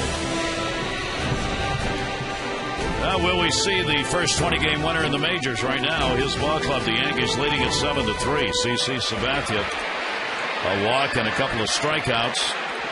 A lot of support. Home run by Andino. Sac flies Wigginton and his Torres. Ty Wigginton will lead it off here. 0 for 1 officially with a fielder's choice. And it's up high for a ball. There are the Orioles, and again, it's pretty much about Robert and Adino tonight. Adam Jones, though, a couple of singles. Reimold with a single. And CC in the prevent defense tonight, 1 at a time, where the Yankees have had a couple of 2-run innings. Taken for a strike, and the count will go to 1-1 on Wigginton. Yankees and Orioles have exactly opposite records. Yankees have won 89. The Orioles have lost 89. And a strike taken on the outside corner.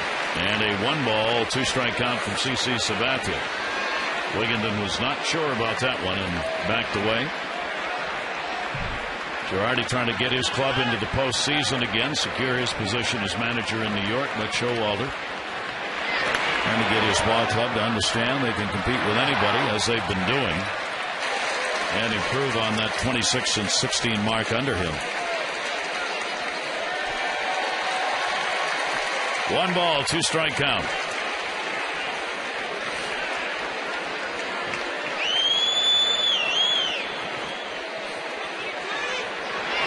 Sabathia got it in, popped up behind the mound. Jeter, Cano wants it, and we'll put it away.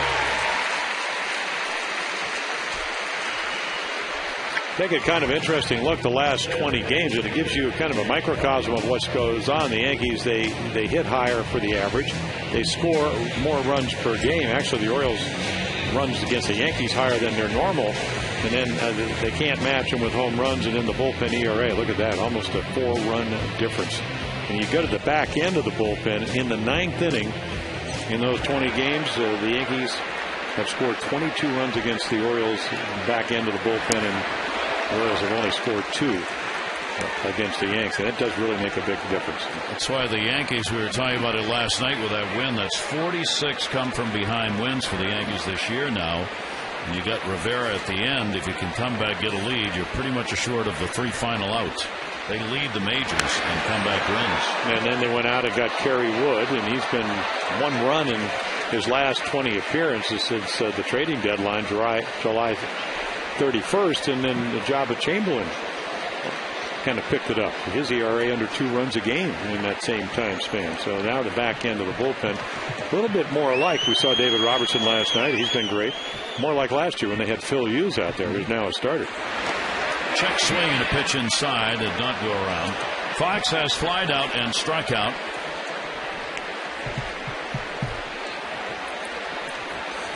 A bullpen that the Yankees are mighty happy to have settled down and be as good as it is. They were concerned about that first couple of months of the year. 1 ball, 2 strike count. Fox to be followed by Jones. Sabathia's pitch to him will miss outside. And Fox has worked the counts in his at-bats, but has not been able to get the hit off Sabathia yet, as the count will go to 2-2. Orioles against left-handers have struggled all year, 17 and 28 against left-handed starters, as the Orioles have hit .245 overall against lefties and 20 points higher against right-handers. And that was the same kind of situation the Orioles had last year. And you could see again why CC Sabathia was able to carry his stuff. 96 on his 91st pitch. They added about 3 or 4 or 5 miles per hour. 3-2 delivery. Thought, Jim, when I was looking up CC Sabathia, just looking at some of his overall numbers, he does that in games. He carries himself deep into ball games without surrendering much in the way of effectiveness. He does the same thing in the course of first half and second half of seasons. His second half of his major league career seasons have been just as good, almost exactly the same numbers as the first half of seasons. Same ERA, same wins and losses. He just doesn't seem to ever wear out or wear down, or as Buck Showalter would say, he stays stronger than the others that he faces. 3-2 delivery to Fox, and they got him. And he poured that fastball in there.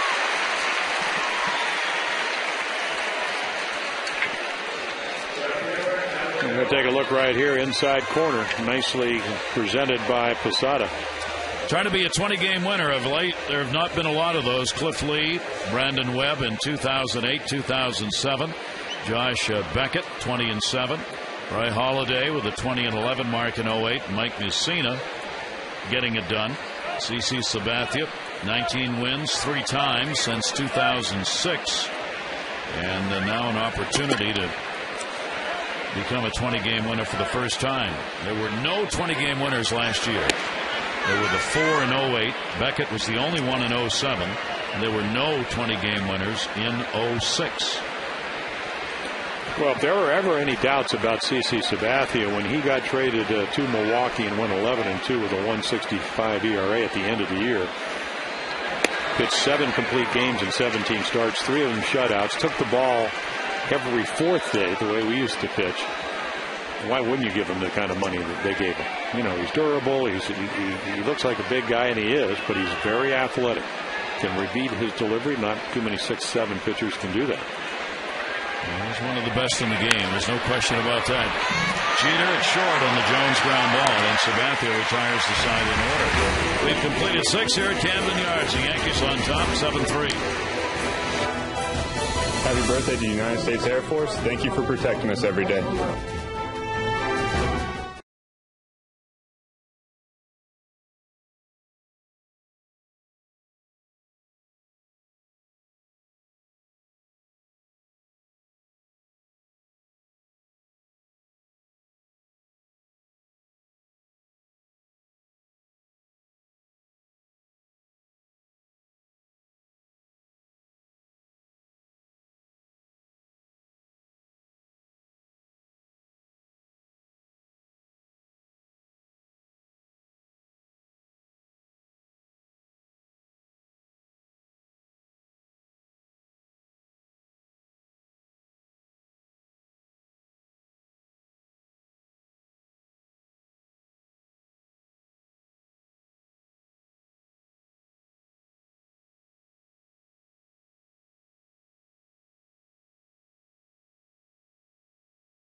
jerseys presented by Real Street Staffing, originally scheduled to be given away July 17, are now available. You can pick them up at the Fan Assistance Center in the warehouse. Bring your voucher to any Orioles game or stop by the Assistance Center 9 to 5 weekdays. For more info, 888-848-BIRD.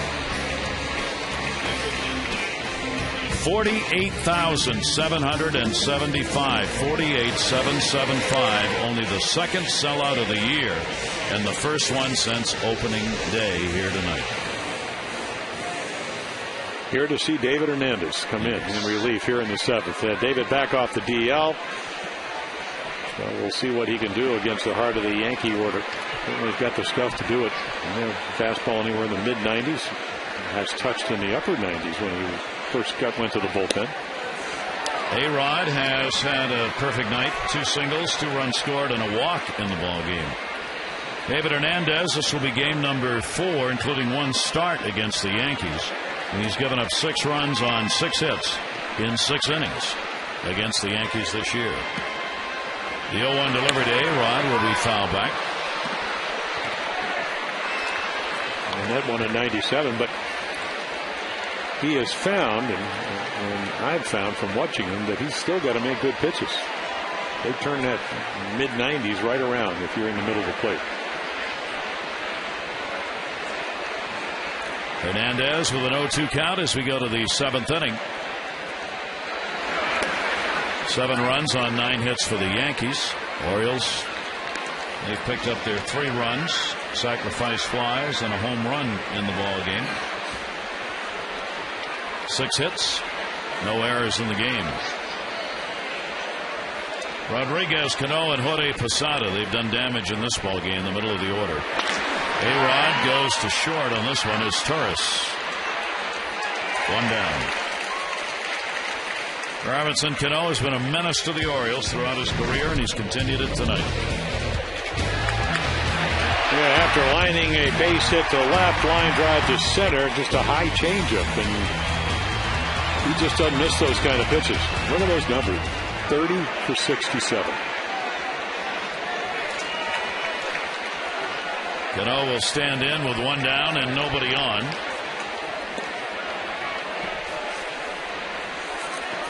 David Hernandez in relief of Mark Hendrickson, who gave up a run on 2 hits over an inning with 1 strikeout. For Cano here at Camden Yards, he's a .370 lifetime hitter in this ballpark. He now has 10 home runs and 27 RBIs here in this yard in the 47 games he's played here. 46 hits to left, actually make it 47, 57 up the middle, and 81 now to right, with power. And been very much like Nick Markakis, but with more power, at least this year.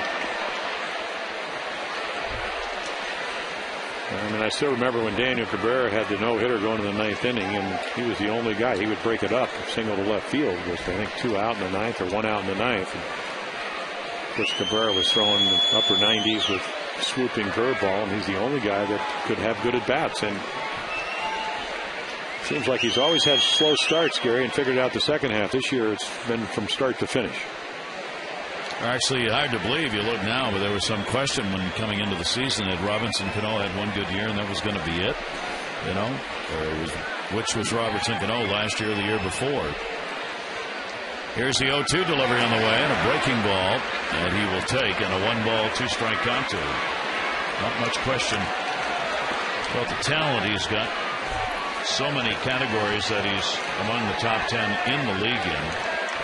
Not only does he drive runs in, over 100 RBIs on the year now, so they've got A-Rod, Teixeira, and Cano all with over 100 RBIs on the season. 2 he's added in this game. He's got 101. That one hit the plate out to second. Robertson's got it. 2 away, 7th inning. Yeah, good 2-seam fastball that he just can't quite get to, and you don't see that. There's no doubt about it that David Hernandez has got major league abilities, and again, it's just staying healthy. The sprained ankle this year. Starter last year. More comfortable, it seems, out of the bullpen. Velocity went up the minute they put him out there. up in San Francisco almost hit 100 miles per hour. David, where'd that come from? I have no idea. Jorge Posada, big ball game for him as he, in the first inning, got the bases loaded, single, 2 RBIs. He's lined out, flied out. And he will take the pitch for a strike.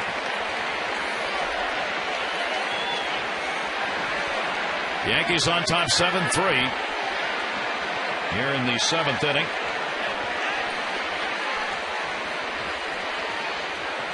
Trying to gain a little on their half-game lead over Tampa. Tampa's losing by a run tonight, late in the ball game to the Angels.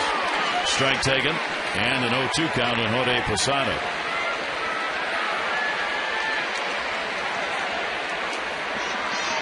Tampa Bay and New York have not been separated by more than 2.5 games for 53 consecutive days.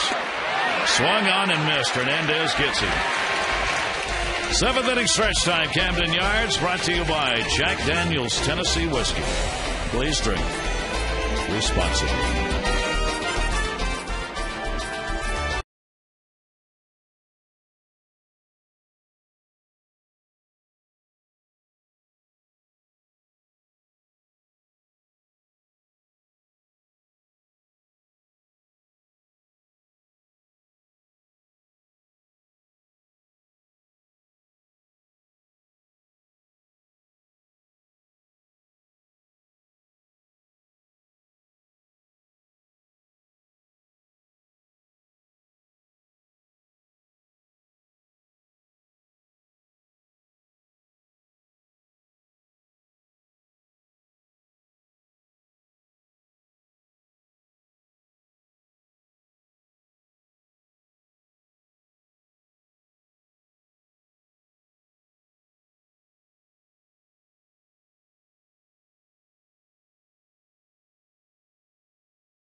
Off the glove of Wiggins hit by Posada. And then Cano, 2-run home run. His 28th of the year would make it 6-2. And Dino would make it 6-3. It's his second home run in the last 2 nights. And then Swisher, 3 at-bats left-handed, comes back off of Henriksen with a rocket down into the corner for the 7th run. Jeremy Guthrie, the first 5 innings, struggled in pretty much most of the innings tonight. And Dino again showing Buck Showalter, I'm a player. At least the last 2 nights has been terrific. And Cano doing exactly what he always does against the Orioles. Another big night. CC Sabathia remains on the mound as we go to the bottom half of the 7th inning. He's had a couple of complete games on the season. He's worked 225 innings, 24 innings on the season now. The Orioles will try and get back. And 3 at-bats to work at it. Reimold, Tatum, and Turris.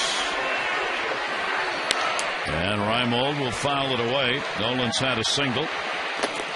And was called out on a ball that stayed on the plate, and he kicked it. And the putout went to the catcher. Andino's got a shot at the cycle. He's homered, doubled, and singled in the ball game.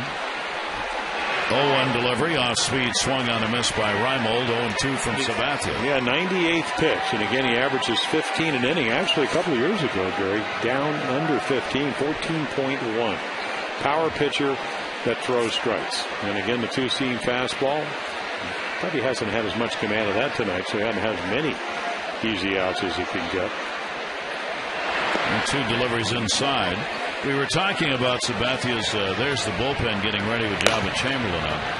Sabathia, lifetime, before the All-Star break, has won 79 games.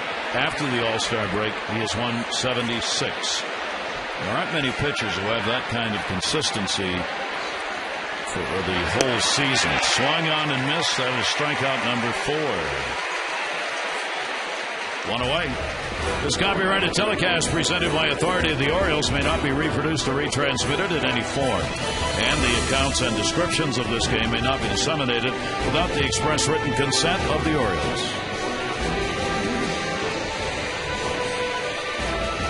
You know, the one number that jumped out, we always talk about the difference between getting strike one and getting ball one.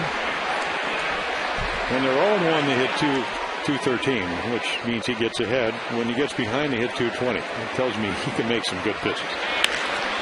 That'll just miss at third base, Tatum. And it doesn't matter because he's got 3-4 pitches he can get over. They're all plus pitches. Change-up's a plus, fastball's a plus, slider's a plus. Got a 2-seamer and a 4-seamer, so and that's why he got $161 million. 155 wins and 87 losses, his lifetime mark. Hit deep, back, left field, and that's going to hit halfway up the wall, and it's going to be a long single. Gardner played that one well. The ball will get away, but yeah, he leads all left fielders in assists. 11 assists on the year. So again, you're down by 4 runs. Greg Tatum with only 3 doubles all year long, so got a chance maybe thinking about another one, but very prudent base running. Plays in front of you, don't need your coach. Good play by Gardner to hold him to one base. Is Torres a sac fly RBI, and he is flied out. He has a 6-game hit streak. Rodriguez will play in at third. And Sabathia's pitcher to hit to center. Granderson was not deep. And hardly has to move for that. 2 down. 1:30 tomorrow. Final game of the year against the Yankees. Chris Tillman 1-4. Andy Pettitte 11-2. The scheduled starters. Yeah, the Orioles have had a chance, and we'll see if Pettitte's able to stay healthy. You'll probably see in this series, maybe not in the order. There's Andy Pettitte 27-5 lifetime against the Orioles. But you'll see Sabathia, Burnett, and Pettitte. And they will most likely, if Andy Pettitte's healthy, they'll pitch the first 3 games of any playoff. First ball hitting, Brian Roberts to right field. Curtis is there. Sabathia's out of the inning. No runs, 1 hit, no errors, 1 left on, 7 complete. Yankees 7, Orioles 3.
Seven. Time to text in your vote. The AT&T player of the game. Andino, home run, double, and a single and a run scored. Brett Gardner in the ball game. He has doubled and tripled as a run scored. And Robinson Cano, another big game against the Orioles. 2 RBI homer, a single. Text your vote in, A, B, or C, to 51862. Andino getting the start at third base, awaiting as Alfredo Simon completes his warm-ups. Yeah, a little bit of a struggle ERA for Alfredo since the All-Star game, and you can see it at 4.88 all the way up from 3.24. Been hurt by the home run, came in the other night. Did have a scoreless inning against Toronto, even though pitches were a little bit flat. So just trying to get back on track. And again, I guess from a physical standpoint, the fact he's even out there after having Tommy John surgery a year ago this last May So again, it's not about the stuff. It just seems like just makes a series of bad pitches, and his manager, I think, is aware of that. And Curtis Granderson will lead it off. Granderson, Gardner, and Curtis are due up. Did he go? Nope. Granderson drew a walk, scored in the 4th inning. He has grounded out and struck out. Has not extended his 4-game hit streak yet.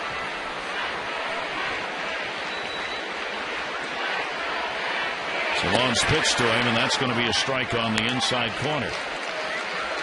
Well, the Yankees have just continued the offense throughout this ball game with the 2 in the 1st, 1 in the 2nd, 1 in the 4th, 2 more in the 5th, 1 more in the 6th. Towering rainmaker to right.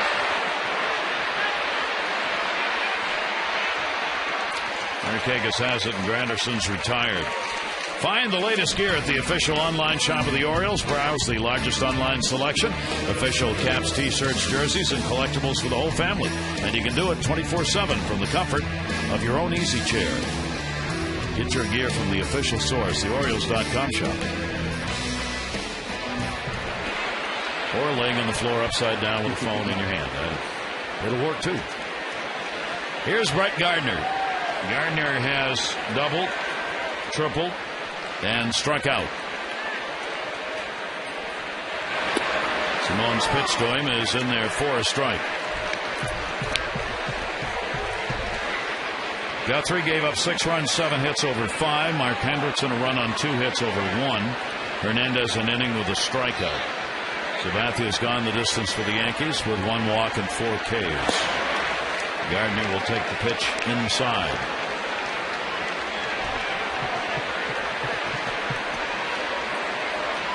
Showalter's team finding the Yankees ready to grind them out here in a road trip that had not gone very well, as they came in with only 1 win in the first 6 games of the long road trip. And trying to set themselves up, the Yankees are, for a potential sweep tomorrow. Orioles still have time. Couple of at-bats left to go.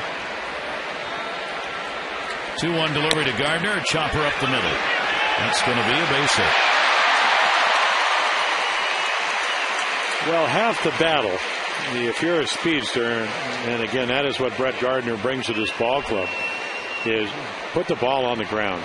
The more fly balls you hit, the more outs you're going to make, and right off the bat, right off the ground, that's a base hit. No way you're going to throw him out, even if Cesar Aztur is able to catch that ball. And now, of course, with his speed, 41 steals. And he's only been caught 8 times. I would be shocked if he doesn't run, even though he's had a wrist problem. So maybe Joe Girardi figures, I don't want to take a chance of any kind of injury. Big lead, you can see. Colin Curtis at the plate has had an 0 for 3. Couple of ground ball outs, and he has struck out. The 4th round pick, 06, 264 lifetime minor league average for him. Starting in right field in this ball game. Throw over is close. As Gardner to scoot back in a hurry on that one. That's a way to hurt your wrist. And it's the right wrist that he got the cortisone shot at. Turned 27 in August. Way inside to it. Gardner's 41 stolen bases, ranked 4th in the league. Juan Pierre has been the leader most of the year, and he's got 58. Raja Davis of Oakland at 44, and then Crawford at 40. Carl Crawford at 43. 1-0 count. Making it interesting. Good throws by Simone.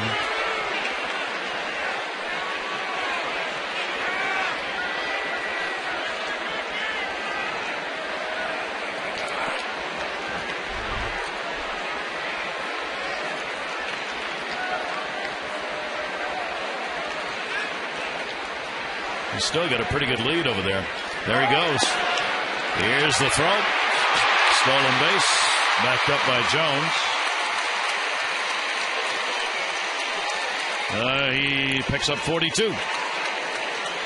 Yeah, off to the racetracks. You got to hurry. Low breaking ball into center field. Except he's not able to pick it up. I mean, there goes.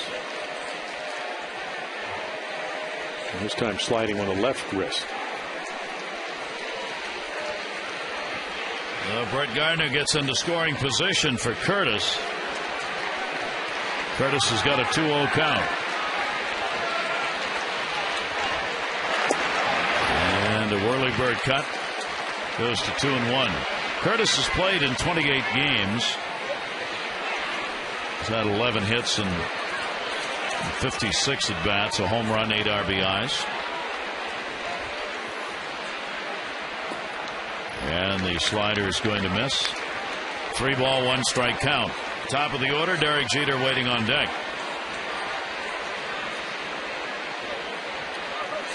Ten hits in the ball game now for the Yankees.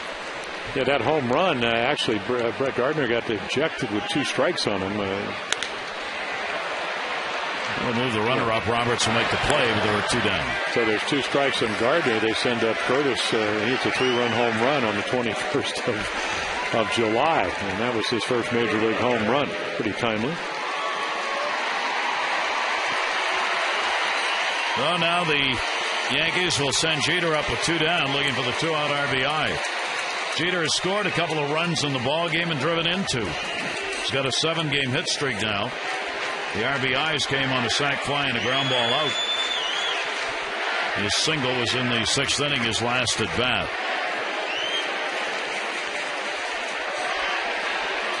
Alfredo Simon with 2 away and a runner at third base. And that gets away, and here he comes. So Gardner scores on the wild pitch. Well, I would say that's kind of manufacturing a run. A walk-on to the College of Charleston, ends up being the highest drafted player ever, 3rd-round guy, and, you know, chopper, stolen base, right there. Craig Tatum doesn't even know where it is, and breaking ball not even close to being a strike. So there's your 8th run for the Yankees. That's what he brings to the lineup. He can run, and he can defend. Simone's first wild pitch of the season results in the run, and the Yankees now on top by a score of 8-3. This has not been a pretty game for the Orioles in any way. 1 ball, 1 strike count on Jeter, and Simone buries that one in the earth.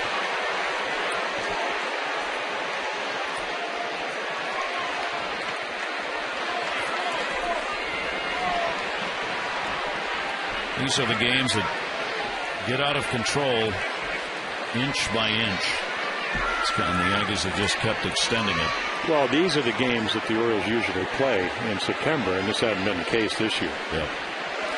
2-1 delivery, and that's a base hit for Jeter. And again, Alfredo's a little bit unlucky because of the high chopper. Made a pretty good pitch to Gardner, but yeah, and once he gets on, it's going to be a track meet. But watch this pitch. This has pretty much been since the All-Star game. Not a lot of late life. Ball ends up, because again, you look at H.H. Gregg, you can see belt high, and that's Derek Jeter. This is how he's on his way to 3,000 hits. Stays inside the ball, hits it right back up the middle.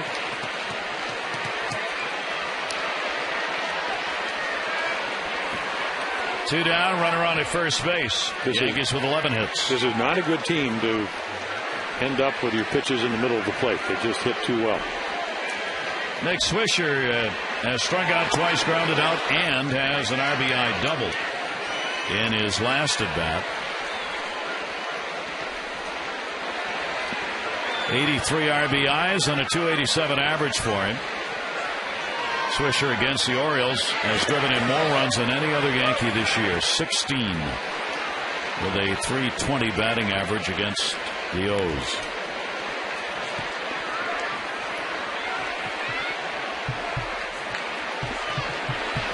One ball, 1 strike count.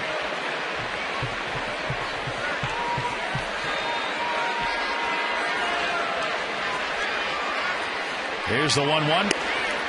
And that will miss up high. And the count goes to 2-1 on Swisher.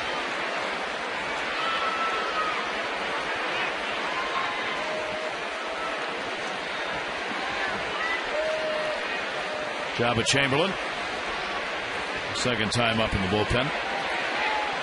Here's the 2-1 delivery, and that's going to be to left field. That's a base hit. So Swisher's got a 2-hit ball game, moving Jeter down to second base.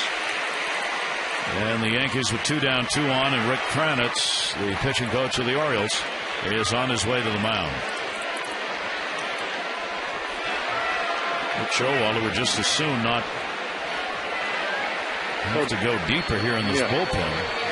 The problem is when you struggled over the course of 2 months, it's really hard to relax. And, for Alfredo, he's trying to make better pitches. He's just not able to do that as the bullpen will get up and start getting loose. We'll see who it is.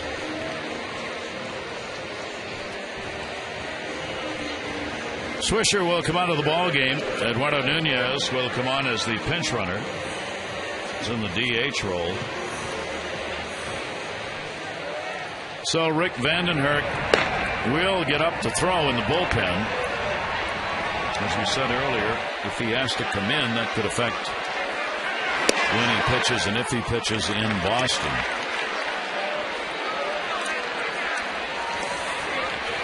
One strike count, Lance Berkman. Berkman 0 for 4. He's had a couple of hits and 7 at-bats in the series. 2 on and 2 down.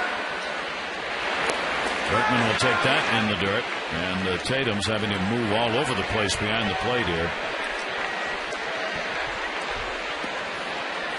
And you take another look again. It's just a sinker that he pulls down and in, and trying to get the ball down because when it's up, it's been hit over the last couple of months. Berkman came in, hot bat, 11 hits in his last 23 at bats. Not going to get one here, though. Brian Roberts will make the play, and that will retire the Yankees. 1 run in, 3 hits, no errors, 2 are left on. Bottom of the 8th coming up, 8-3 Yankees.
The 8th inning, trying to win their second in a row in the series. Tomorrow, these two teams wrap up the season series. Chris Tillman on the mound against Andy Pettit.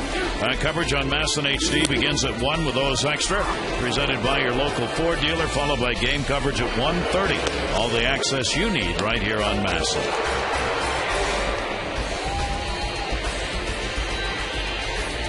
There they are. Pettit again 27-5. Terrific year till the groin, the major groin pull, and then Chris Tillman again looking for the second win of the year. Threw the ball extremely well, having a chance to pitch better this September than he did last, showing every indication that he can do that.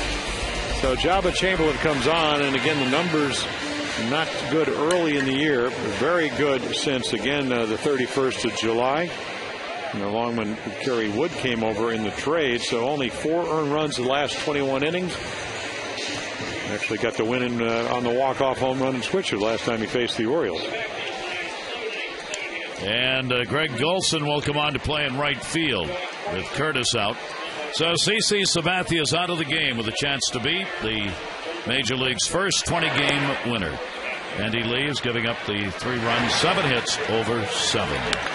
And Dino's going for the cycle. Home run, double, single, a steal, second career 3-hit ball game. He needs the triple to complete it. Here's the 1-0 delivery to him, and that'll be taken for a strike on the inside corner. Felix P.A. hit for the cycle last year, the last Oriole to do it. Yeah, against the Angels, and that's why CC Sabathia said, I got to get Brian Roberts out. I don't know who this guy Andino is, but I can't have him coming up. 2-run score, stolen base, big night, 1-1. Curtis Granderson. One away in the 8th. Orioles have been out hit 12-7 in the ball game. Yankees have left 7, the Orioles 4. The Orioles have had only 1 runner left in scoring position, and that was in the 2nd inning. Bullpen will remain active. Javier Vasquez and Boone Logan.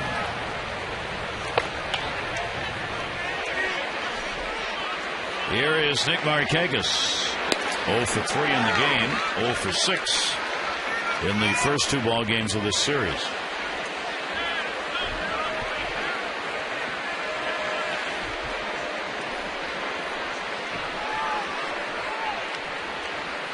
Markakis will head it towards the hole, and he's got a base hit. So Nick is on with a single off Chamberlain with 1 away here in the bottom of the 8th inning. Those extra runs that the Yankees have been able to pick up, 1 in the 6th, 1 in the 8th, always matter so much late in a game. Well, yeah, and again, it makes it much easier for the opposing manager to decide who's going to pitch. It makes it easier when you get a guy on. Anytime you can stay between 1 and 2, it changes the way you defense the other team. If you do have a running attack, especially when you're 5 runs down, it usually completely obliterates that. Ty Wigginton, one of the Orioles' RBIs. He got it on a sac fly. Home run by Andino, and an RBI by Izturis on a sac fly. Those are the Orioles' 3. Jeter's got 2 RBIs in the ball game. Cano has 2 on a home run. Posada's got 2 on a bases loaded single, and a run scored on a wild pitch. Nick Swisher with an RBI double. 1-0 delivery. Wigginton to second base. Cano, Jeter, Berkman. No runs, 1 hit, no errors, nobody left on base. 9th inning coming up from Camden Yards, and the Yankees lead it 8-3.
By Southwest Airlines. Go to southwest.com. Grab your bag. It's on. Gary Thorne, Jim Palmer. WJZ's Mark Viviano. Orioles down 8-3 as we go to the 9th inning, and the Yankees trying to improve the season series mark to 13-4 Orioles go to the bullpen again. Rick Vandenhurst. That came in 5 1/3 innings after Brian Mattis was grazed by the line drive on Monday night. Pitched very well, a couple of hits, the home run to Edwin Encarnacion. And I would imagine, Gary, if he is going to start in place of Jake Arrieta up in Boston, this would be just kind of like a little tune-up. Hopefully the pitch count will not get high. He'll be able to have a breeze, at least breeze through this inning. Jake Arrieta, who did win his last start, but the bones were little chips. Will have an operation on Wednesday. Otherwise, Buck said, I just wanted to get him that one start in Boston, but that's not going to happen. Nope. And Vandenhurst, what Showalter said before the game, Bergeson could flip-flop with Vandenhurst, be it Tuesday or Wednesday. So a lot of options in that regard. Here's A-Rod at the plate. A-Rod, big night in the game. 2 singles, a walk. He has scored 2 runs, and he has grounded out. A-Rod hitting at .274 on the year. Pitch will be taken. Talked about how he and Cano have been so valuable in the road games for this team, to their credit. A-Rod, 57 RBIs on the road, second only to Miguel Cabrera in the American League in road RBIs this year. We're talking about how he sometimes takes a licking even in New York. You know, whether or not his home runs and hits are meaningful. And as we noted, they have been. His home runs, half of them have tied or given the Yankees a lead. And when you pick up road RBIs, those are invaluable for an offense. And he's got 57 of them. Vandenhurst with a 1-ball, 2-strike count. Cano and Jorge Posada do up after. 1-2 delivery on a breaking ball will miss. 2-2.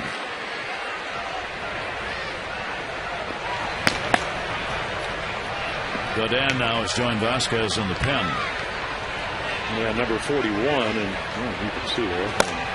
I should be able to see it.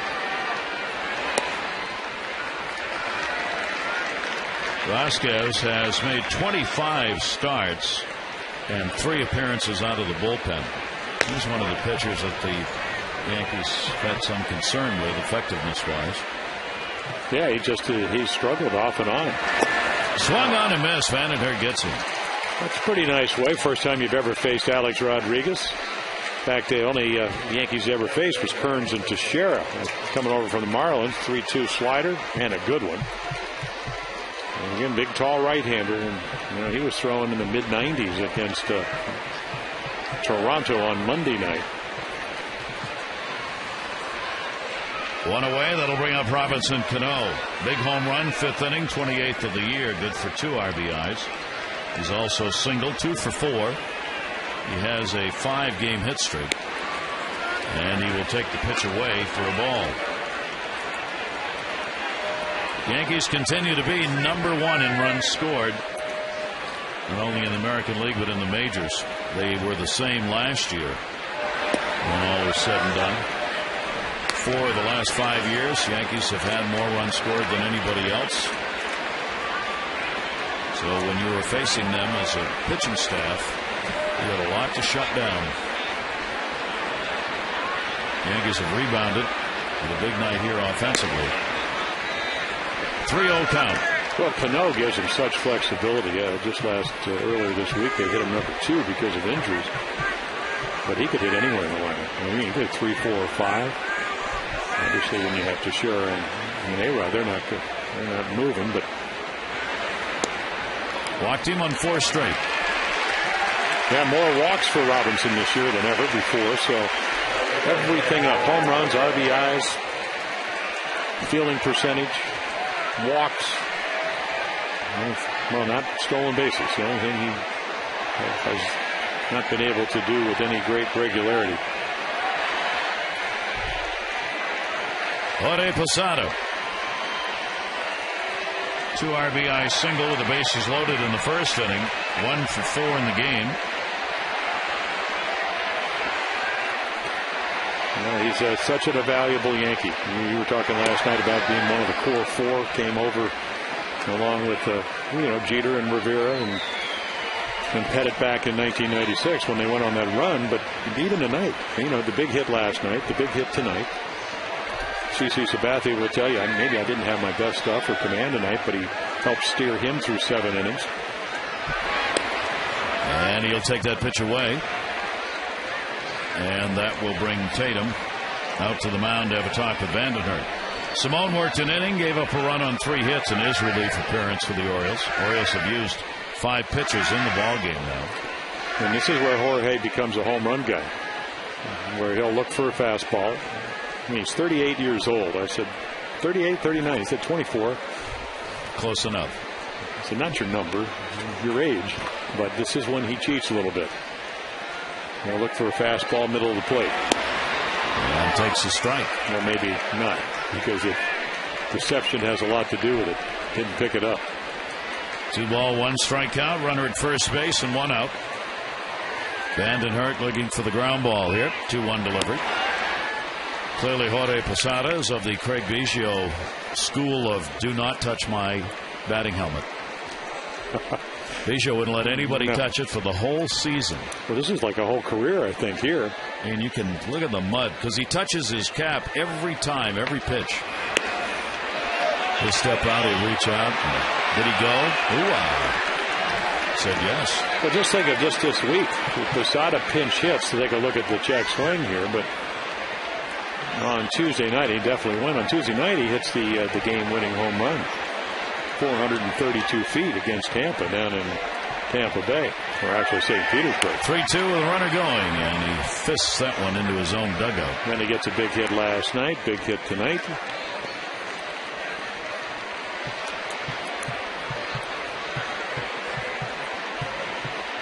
See, every time. And every time he does that, he adds just a little bit of mud and tar.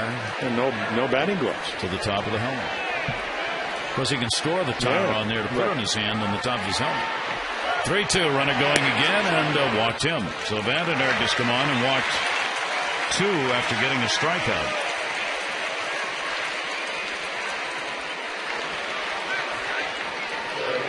Two on, 1 down. Top of the 9th inning. Granderson coming up. Granderson's 0 for 3, a walk and a run scored. So already 18 pitches in this inning.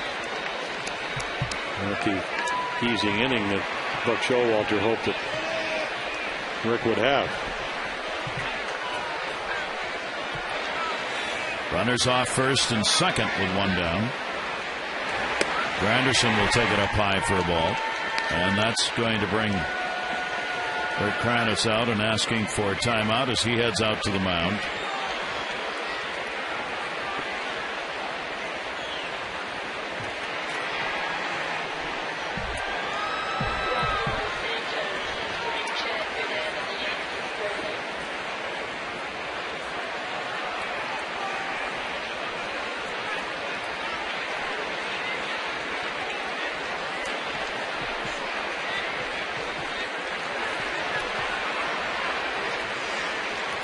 All of that boiled down to throw strikes.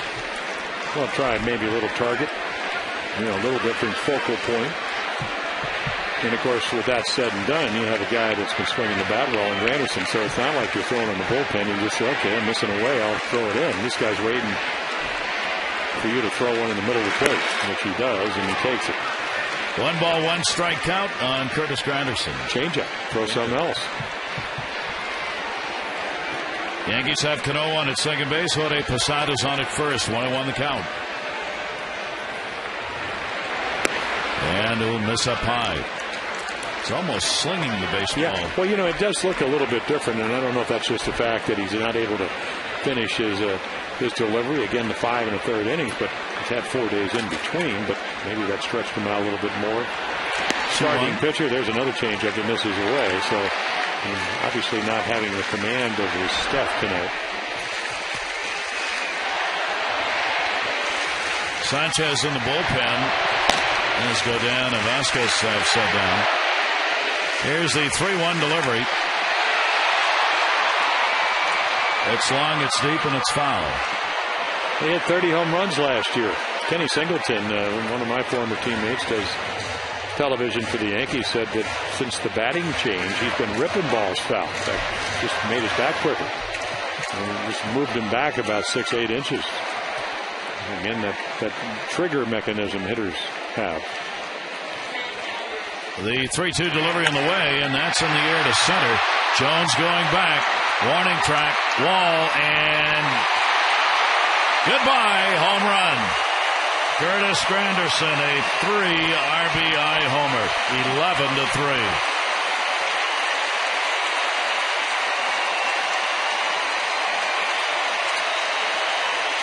For a little wiry guy, he can generate some bat speed. Watch this slider get hit. Ends up in the middle of the plate. And again, there's your trigger right there. Boom.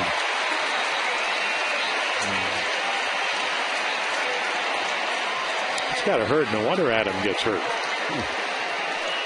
The wall does not have a lot of give. It's padded. So a couple of home runs tonight. A 2-run shot by Cano, 3-run home run by Granderson. That's 5 runs right there. 53 RBIs for Curtis Granderson on the season, and the event turns ugly for the Orioles. Now 11-3 and 13 hits on the board for the Yankees. Matt Albers is up and throwing in the bullpen, something the Orioles were hoping to avoid here. He just started to throw before the home run was hit.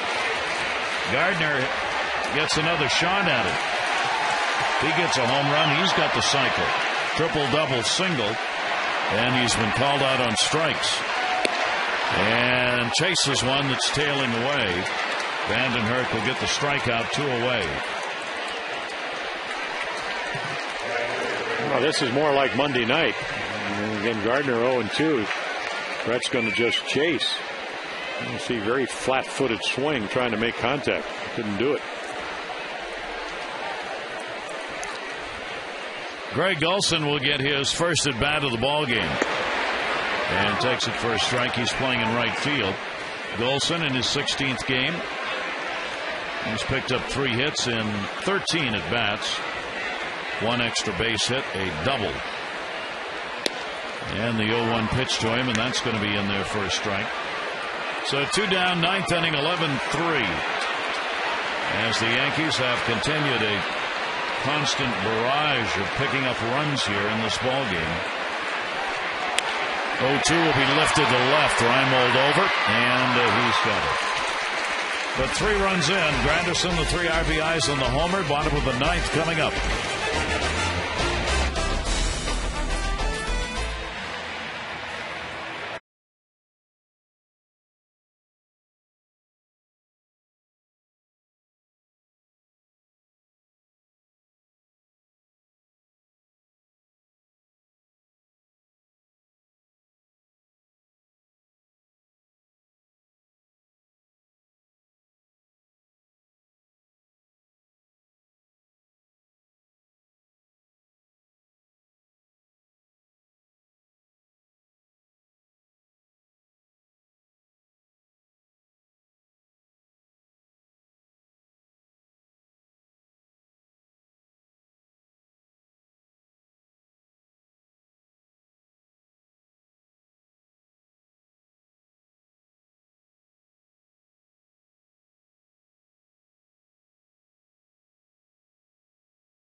Guthrie not able to get out of jams, and the Yankees just pulled away. Well, it looks like Sabathia is going to win his 20th game of the season. The Orioles go into the bottom of the 9th, down 8.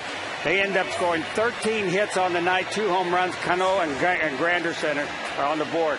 So stay with us. We're coming right back to break it down. Let's head back to the booth. Bottom of the 9th coming up. Let's rejoin Gary. All right, Jim, and it is about the 20th win for Sabathia now that becomes the story in this ball game. Bottom of the 9th, Chad Godin on to try and finish it. Yeah, started with the Yankees, went out to Oakland, and then re-signed on the 26th of May. So been in 37 games. And a chance just to come in tonight to get his work. You saw Vasquez throwing. That's what you do when you're a starter and you're a long guy. You get your work in the bullpen. Yankees will get some of the veterans out of the lineup going to the bottom half of the 9th inning with the 11-3 lead in the ball game now. Kevin Russo has come on to play at third base for Rodriguez. Nunez in the ball game at shortstop, and Romero Pena in for Cano. Juan Miranda will take over for Berkman at first base. Jorge Posada out of the ball game. Francisco Cervelli will come on to do the catching. Spring training. Yeah.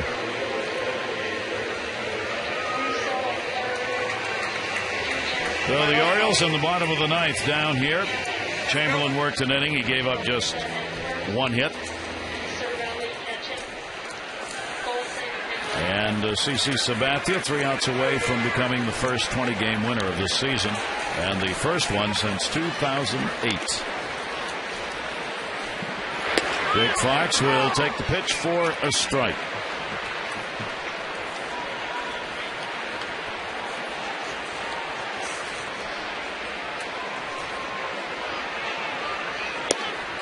That pitch is going to miss down low. 1 ball, 1 strike.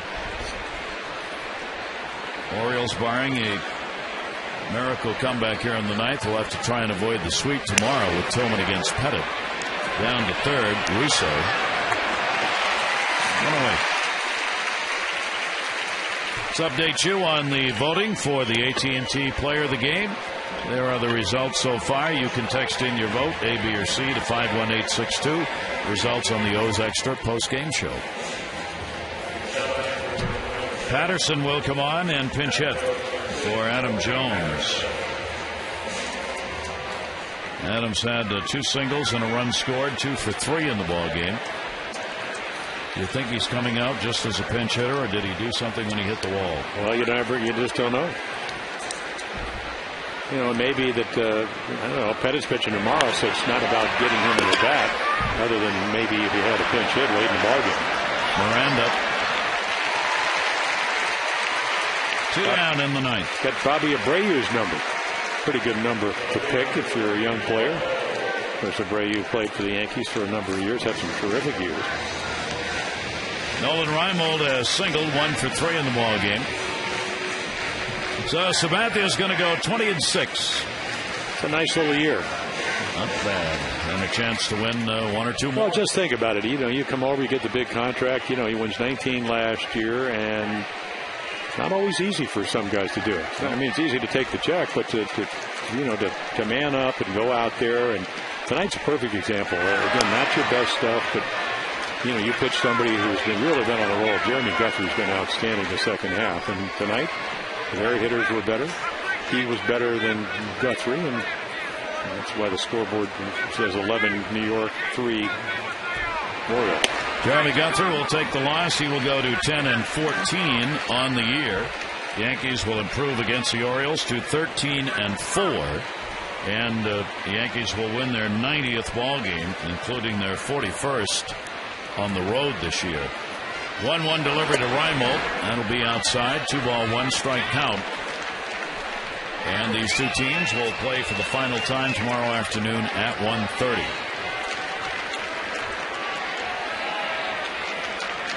Here's the 2-1 delivery. And a slow roller.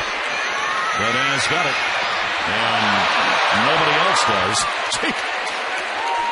Incoming as he gunned that over the head of Miranda and almost got it into the seats on the fly. Well, watch Nolan Reimold. I don't know if we're going to have it from this angle. Watch him go down the line. This is what he did all last year. So even the routine play is not routine as he just heaves it. And this is the last out of the game, 8 runs down, and he's just hauling. I mean, watch this. That's the way you run down to first base. So a routine play is not routine. 2 down, and here's Tatum. Tatum is single, grounded out and 1. Well, a lesson was learned the other night by a player not to be named who was running down to first and never went all the way. And when he got back to the dugout, like Showalter said to him, "So your time to first is 8-4. Are you hurt? You okay?" Point made. Pitch is taken down low, and the count goes to 2-0. And he noticed these. I mean, just the little things. Because, again, you want to win as many games, but you want to find out about your players. Who cares? Who really, like you said the other day, who respects your teammates? That's really what it's about. Again, you need to get your core players, find out who they are.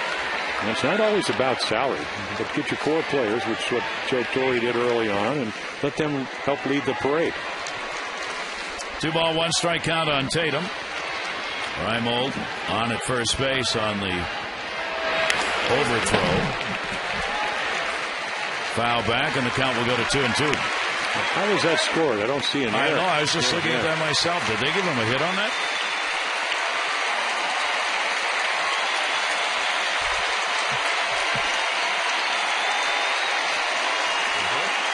Yeah, they gave him a hit. Here's the 2-2 delivery, and that'll be fouled away. So credit Nolan Reimold with a base hit, 2 for 4 in the ballgame for him as a result. And that Angel Tampa Bay game now is tied up in the 10th, 3-3. 2-ball, 2 strike count on Tatum. And that's going to squirt away. Wild pitch will move him down to second base. Sabathia tonight, 3 runs, 7 hits in 7 innings. The walk and 4 strikeouts. Gave up the home run to Andino.